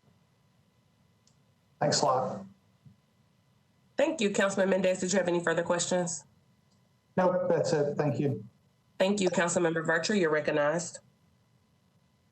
Thank you so much, Chair. Can the sponsor or someone elaborate on the disconnect as to being on the same page? Is that on the substitute? Is that on the original legislation? What is it that we're not on the same page regarding before as a committee we vote on either? Councilwoman, it's the timing. So based off the timeline that's in the substitute, there's concern from the administration that essentially it may force Anthem into prematurely going into a wind down process in order to meet all of the deadline requirements that are in the substitute as well as the original bill. So there needs to be some additional discussion. One, there hasn't been a lot of due diligence in regard to what Anthem wants to do. And their contract ends in June. So that conversation needs to be had, and then wording the substitute in such a way that it doesn't trigger any unintended consequences. Do we know why the conversations haven't been gone with Anthem? That I cannot answer. That would be a Mr. Jameson question. Mr. Jameson, you're recognized. You're on. I've got Mary Falls in here. Ms. Falls, you're recognized. Thank you. So Anthem is, in fact, they have always expressed an interest in continuing operating that facility, and they have confirmed that as recently as this morning. So the due diligence has begun. Okay, thank you. It's just confusion. It's been expressed there wasn't due diligence. Now you're saying due diligence as of this morning. So thank you so much. That's my only question, Chair. Thank you so very much, Councilmember Virtue. I do not see, I'm sorry, Councilman Mendez, you're recognized. I'm sorry, that's just up from before. All righty. I do not see any other hands in queue. I apologize. Councilmember Soror, you're recognized. Thank you, Chair. I just wanted to commend the sponsor for bringing it. And I think that regardless of what is happening and happened up to this point, I think the bill allows us to be privy to conversations going forward, and we're not waiting until the last minutes like the other one. So I just wanted to say great job on everyone. I hope that we're able to work out the language, but it allows us all to know the conversation is starting now. And so thank you for bringing it up. Thank you. Thank you so very much, Councilmember Soror. And Councilmember Virtue, is that an old hand or a new hand? Much, Chair. Councilwoman Suarez jolted my thought process. Will the administration, will they be providing us updates throughout this process? Mr. How would we have known about the conversation this morning? Mr. Jameson or Ms. Falls, you're recognized. Yes, ma'am. We can absolutely provide updates, perhaps to the Health Committee, if that's preferred by the council. I think probably both committees, Mr. Jameson, both Health and Budget. And I'm only asking because of the conflict in information that was given. Like the chair expressed, there hasn't been due diligence, and then now we know there has been some due diligence. So that we don't repeat what's been done, if we can just all just be informed of where we are in the process. Beginning with the information that the administration, the conversation they had with Anthem as of this morning. Thank you so very much, Councilmember Virtue. With no additional hands in queue, Director Cooper, could you go ahead and take the vote, please? Yes, if the sponsor would like to combine those motions, since we're in committee, we can do that. The motion would be to approve the substitute and defer. Councilmember Toombs, would you like to do that? Yes. Approve the substitute and defer one meeting. It's been moved and properly seconded. I heard a second from Councilman Mendez, so it has been moved and seconded. Okay. Allen, Aye. Benedict, Aye. Gruffle, Aye. Glover, Aye. Mendez, Aye. Porterfield, Aye. Roten, Aye. Sledge, Aye. Suara, Aye. Syracuse, Aye. Toombs, Aye. Vercher, Aye. Young. Aye. 11 in favor, 0 against to approve the substitute and defer for 1 meeting. Motion passes. Thank you so very much. We also have item 14, BL 2025-86, Toombs, Styles, Gamble, Sorora, Hurt, Porterfield, Benedict, Parker, and Taylor amends ordinance number BL 2014-688 to reverse the Metro Council's determination that the provision of long-term medical care is obsolete and unnecessary as a governmental function, directing that certain actions be taken regarding the preservation of the licensed bed at the Bordeaux Long-Term Care Facility and appraisals of the Bordeaux Long-Term Care and J.B. Knowles Homes for the Aged Facilities, and requesting the creation of a long-term plan for the J.B. Knowles Home Facility. And we do have a proposed amendment for from Councilmember Toombs. Director Cooper, do we need to move this before she presents the amendment? Yes, ma'am. We could get a motion on the bill first, please. Thank you. Do I have a motion? So moved. Second. Thank you. It has been moved and properly seconded. And Councilman Glover, I see we have a hand in the queue. Is that, do you have a question now, Councilman Glover, or is the question for the proposed amendment? Well, I'm not sure what the amendment does, so I tell you what, let's do the amendment, get that explanation, and then come back to me if you would, please.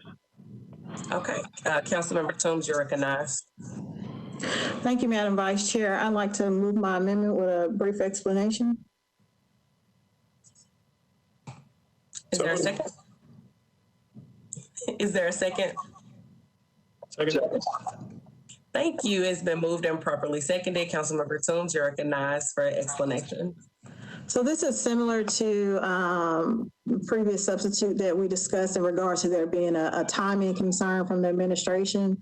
So the amendment puts in place, basically extends the deadline for that long-term plan to 180 days from the completion of the RFP process, or 1 year from the effective date of the legislation, whichever one is sooner. And so, again, this is trying to avoid some unintended consequences due to having, I guess, too tight of deadlines. So this is giving additional time to the administration. And again, I'm still working with the administration on this bill, so I'd like to get the amendment on the bill and then defer it. Thank you, Councilmember Toombs. Councilmember Glover, you're recognized, and then Councilmember Mendez, you are recognized after Councilmember Glover.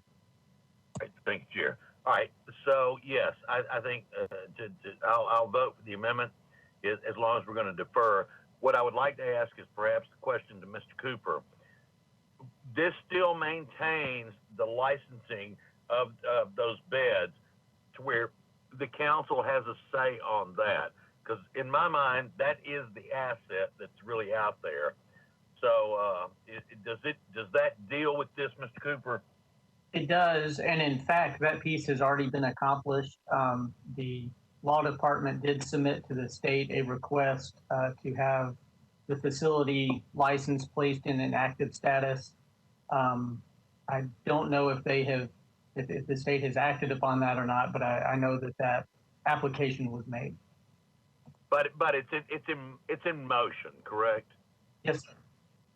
Okay, perfect. And then the second part of that is before anything could be done with those licenses, it would have to come back to the council for approval of anything that is utilized on those particular licenses. Am I understanding that correctly? Well, any action taken regarding the facility would have to come back to the council. So I think that would all be part of the same proposal. Okay, but does the license go with the facility? I mean, maybe I don't understand exactly the way those licenses work. I'm just trying to make sure that nothing can be assigned on those licenses without it coming back to the council for review to determine if it's a sound fiscal move for the city. I don't recall whether this bill specifically addresses the transfer of the license. It requires that it be placed in an active status. And so that I would think that there would need to be subsequent legislation to change that if this were to pass. Well, then, I would like to either sponsor that, or if we're able to amend, or however we would like to, I want to make sure that little detail is not missed in the cracks. Thank you, Chair. Thank you so very much, Councilman Glover. Councilman Mendez, you're recognized.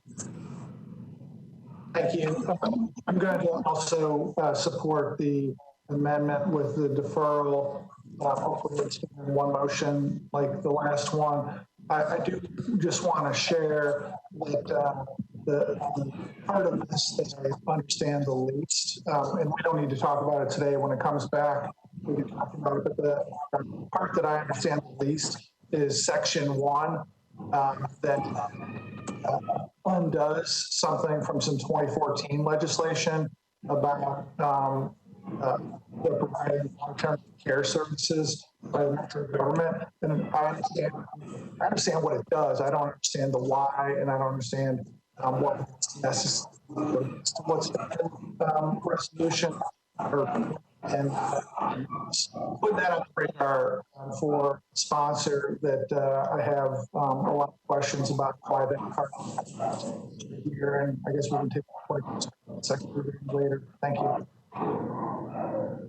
Councilman Mendez, I'm so sorry, but your audio was going in and out. So unfortunately, the vast majority of what you said could not be heard. If you are not speaking, if you don't mind muting, please, so that we can hear Councilman Mendez. My understanding of his questions was that he didn't understand the rationale behind section 1 of the bill. And my rationale behind that is that it could be that the council determines that we should be in the long-term care business. Right now, we still own those. It's operated by a private operator.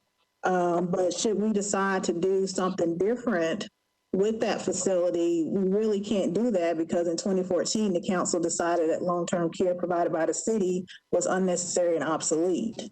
So I think that if you take that out of the equation, it opens up the options to the council and allows us to have a broader discussion of how we move forward with that facility, as well as the asset of Bordeaux Hospital. Those 419 beds and the entire campus is a major asset for the city. So I think that you have to remove that 2014 clause in order to continue that discussion. Well, and Vice Chair, just briefly, because I know we're just moving to defer. My concern is that is exactly the opposite. That if we change that language, then we've committed to keeping it open, and before the decision's been made. And again, I don't need to get to the end of the question today. But it strikes me that if there were a decision to keep providing that service, that could be done after a decision, not in advance of a decision. Again, we can take it up when it comes to it does.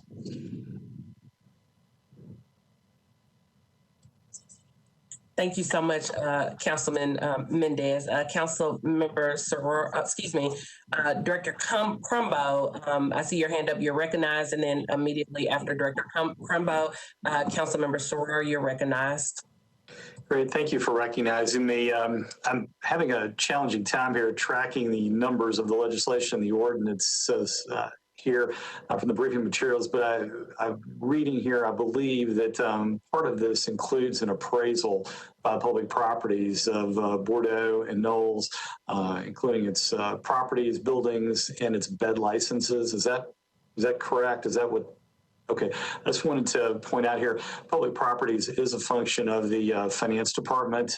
Trail Webb, who is our new public properties director, is here with us. And similar circumstances as Michelle began with us a few months ago, and I'm anxious to get him introduced to you. Here, given the length of this conversation, Trail, I'm going to keep this very brief and just point out for the committee that since you are deferring, there'll be plenty of time to discuss this. But our observation right now is that the appraisals that we're looking at have some simplistic elements, particularly the property and so forth that are common. It's quite specialized, though, to look at the use of those facilities as well as the value of bed licenses. And we don't have the resources internal to the finance department. I'm not aware of anywhere else in the Metro government where there is that expertise. And so for our role in this, we'll be delighted to hire firms to help us with that, like we do in other specialized situations. But there would be obviously a timeline to procure that. Of course, to pay for it and so forth. And we'll have time to discuss that with you, Council Lady Toombs, and others that may be involved. But I wanted to point out for the benefit of the committee that that's not a short process, and it can turn out to be a little bit pricey getting the answers that you're looking for. Thank you so much, Director. Councilmember Sora, you're recognized.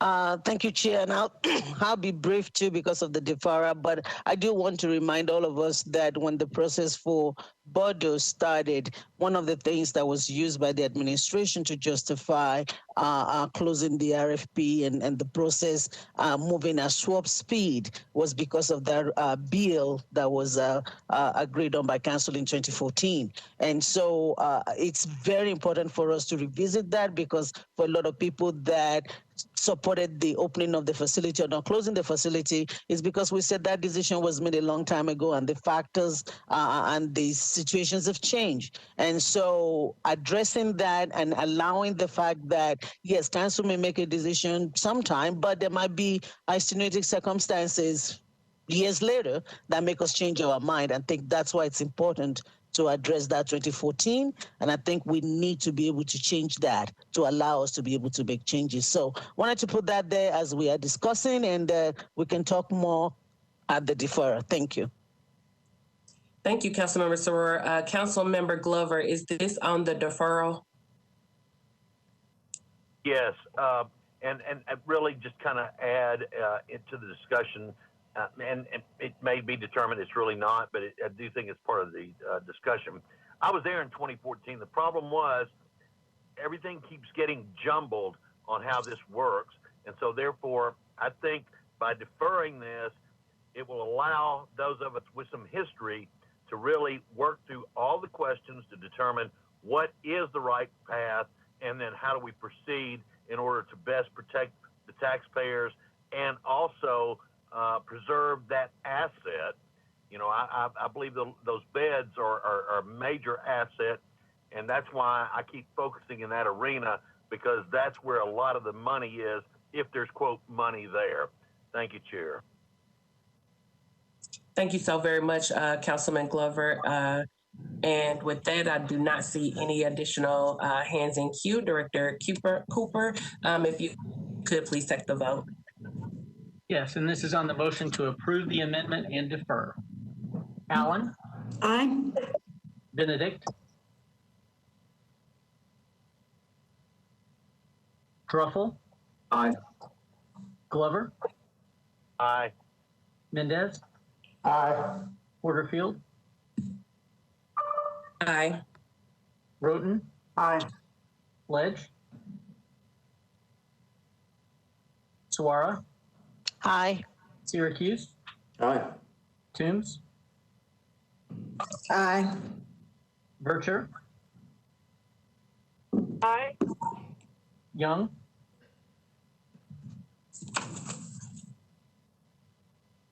Councilmember Young?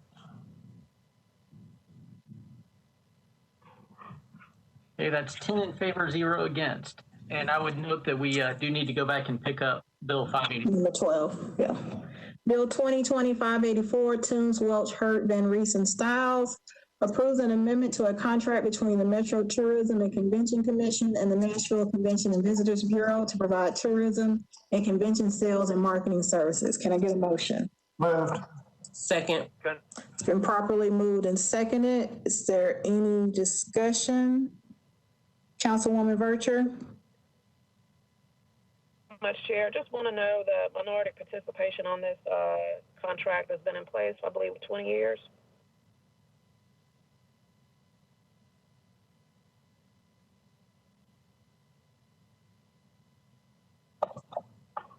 Was that a question, Councilwoman Vercher? It is. Okay.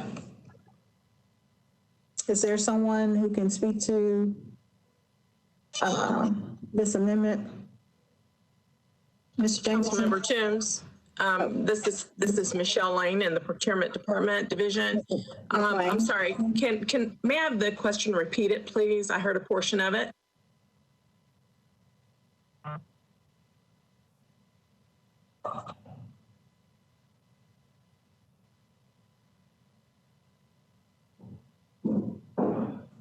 Councilwoman Vercher?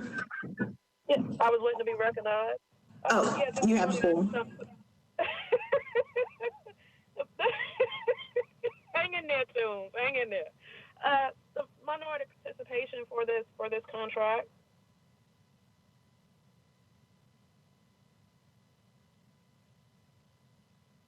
Madam Chair, this is. Mr. Jameson, I believe the question is concerning minority participation. I'm sorry, I will defer to Ms. Sorry, go ahead, Ms. Lane. I'm sorry. Councilmember Timms, may I be recognized, please? Yes, Ms. Lane, you have the floor. Okay. Yes, this contract is actually ending its life, 5-year contract. I would need to pull that contract and look at the participation. Exactly, I want to give Council Member Vercher, correct and accurate number. I know that there is minority business participation on it, but I don't know what that exact number is right here at this moment. If I could have just a moment, I can pull that for you.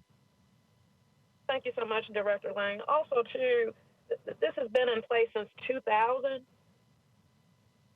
And since 2000, they've had the contract for 20 years. Am I understanding that correctly? It is competed typically every 5 years. They have been the successful offer for the last several years, yes. Is it the last 20 or last several? 20 is 2 decades, several is 5 to 7, 5 to 10. My recall, Councilmember Vercher, is that this would be the 3rd contract, on a 5-year basis if it were. So the last 10 years, I know that they've had it, and then we're entering into another year, which would make 11. I'm not certain about the years prior to that. Okay. Have we ever had, and just your institutional knowledge, have we ever had any minority to win this contract for the city? To do the sales and marketing for the city? Typically, this contract does include specific minority and women-owned and small business participation, but to my knowledge, it's not been awarded to a minority business or a women-owned business in the past. Thank you so much, Director Lane. That's where I was getting to. You're awesome. Thank you so much. Only question. Councilwoman Allen?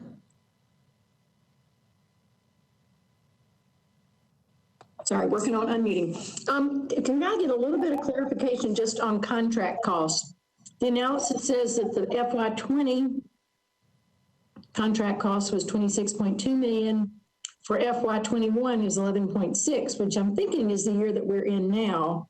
Do we assume that next year will be similar, to be something along the lines of 11 million based on what hotel motel taxes are collected, or do we have an estimate for what this extended year would entail? Councilmember, the way the finance department usually does it is when the budget is being prepared, there is an estimate of what they think will be collected from that portion of the hotel motel tax that goes to fund that contract. And that's the amount that is put in the budget. But the amount, the actual contract amount is based upon what is collected, regardless of what number is put in the budget. Okay, thank you. So that 11.6 at this point is still an estimate that we'll true up at the end of this year, and we'll make an educated guess for FY 2022. That's my understanding, yes, ma'am. Okay, thank you for that clarification. Councilman Glover and then Councilwoman Van Rees. Thank you, Chair. I think, and Mr. Cooper, stay with me on this one. Let me make sure I asked the question correctly. I think what was just explained is absolutely critical on why this is imperative that we go ahead and do this now. You know, you heard a much higher number, and now in 21, you're looking at a much lower number. That's because obviously tourism is down drastically in the city. I don't think that things are going to turn on a dime here. I don't think all of a sudden we're going to get things booked and everything is just going to be all great and dandy again overnight. So I think that we need to go ahead and act on this to where hopefully we can start rebuilding the financial tourism business that Nashville has enjoyed in years past and allow it to continue moving forward. But in reality, and this is the question I guess I'm really asking you, Mr. Cooper, there's really not a cost. It's built in. The more people they bring to town, the more hotel rooms, the more nights they stay, et cetera, that's really more like a commission they make for doing a good job. So if they make lots of money, so is the city. Is that a fair assessment? Yes, since it's directly tied to the actual hotel motel taxes collected.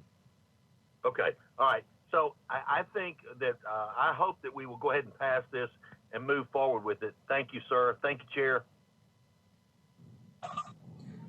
You're welcome, Councilman. Councilmember Van Rees. Yes, I just wanted to pause for a moment in agreement with my colleague. It doesn't happen a whole lot, but I am all in on what he just said. I am really optimistic for what's going to happen in the future. We need competent, passionate people to kind of bridge this gap. And I know that we have some folks with the CVC available for comment. And I just wanted to make sure that they had a moment, if it's okay, Chair, to let someone indicate their commitment. They're not circumventing at all the procurement process, but this is just sort of an in-between situation. And if someone from the CVC would like to comment on that, I'd appreciate it. Before someone comments, let me make sure I've gotten to all of the council members because I still see hands up. Councilwoman Burchard, is that an old hand? My sound has been going in and out. I caught the end of Councilman Glover's comment. Is there a deferral is there a deferral motion on the floor now, or are we just discussing the legislation? Discussing the legislation. Oh, okay. He made it sound like there was a deferral motion. Okay. All right. Thanks. And Director Crumble, I see your hand up. Did you want to add something, or can we go to the convention center folks if they're on here? Yeah, so this might be a segue there. Thank you for recognizing me. You know, as a finance director, I've got to wear a lot of hats, and you've seen a few of those still here tonight. In this instance, I could not agree more with what has been said about the need to promote the city at this moment. And quite frankly, in all my experience prior to reaching Metro, and even since I've been here, I just don't know of a greater promoter of this than Butch Bearden and the group that leads that organization. They've just done a great job. I truly believe we need them to recover from this from the long term. And I will just say something to you that Butch said to me when I first came on board, and that's that, I just never want you to forget when you're promoting this city that we are but a brand. We don't have a mountain, a casino, an ocean, and so forth. We have music and we have a brand, and you need to treat it with the respect that it deserves. And here, we not only have a pandemic and the other disasters we're aware of, but now we've got a big hole right in the middle of the ground of what he was talking about there. So I am very much in favor of this contract because of the revenue that I expect on the other side of it, and the payment that's set up, much as described by Councilman Glover, and I just cannot be more supportive than getting this thing renewed. Thank you, Director Crumbo. And Mr. Spearden, did you want to say something, or did someone else want to speak on behalf of the Convention and Visitors Bureau? First, thank you for recognizing me, and certainly thank Director Crumbo, and Councilwoman Van Rees, and Councilman Glover for their comments. It is a reimbursement contract. I think that's an important element to emphasize. So we are a victim of our own success or failure. The instance that we're dealing with right now is we need to make some decisions for July, August, and September. And with our contract coming up, we don't feel that it is appropriate for us to make those decisions without having a bit longer of a runway. So we're trying to extend this contract on a short-term basis, and then the city will go back and issue a national RFP as they have since 02 or 03. It has gone out on a national basis every 5 years, and we bid just like anybody else, and I'm happy to answer any questions, but thank you. Thank you, Mr. Spearden. I am looking through the queue. Oh, Mr. Jameson, did you want to add something? I see your hand up. I just wanted to make clear that this is an administrative bill, and this was something that the administration approached Mr. Spearden in CVC to consider. Also wanted to reassure council members that the RFP is still going to go forward this year, hopefully Q1, late spring, early summer at the latest. Thank you, Chair. Thank you, Mr. Jameson. And Mr. Crumbo, that's an old hand. Yes, ma'am. All right, seeing no other hands in the queue, Director Cooper, will you take the roll call vote, please? Allen? Aye. Benedict? Aye. Driscoll? Aye. Glover? Aye. Mendez? Aye. Porterfield? Roten? Aye. Sledge? Suara? Aye. Syracuse? Aye. Aye. Richter? Aye. Young?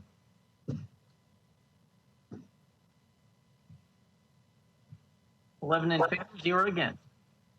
All right, motion carries, and that completes the agenda for our committee meeting. Meeting adjourned.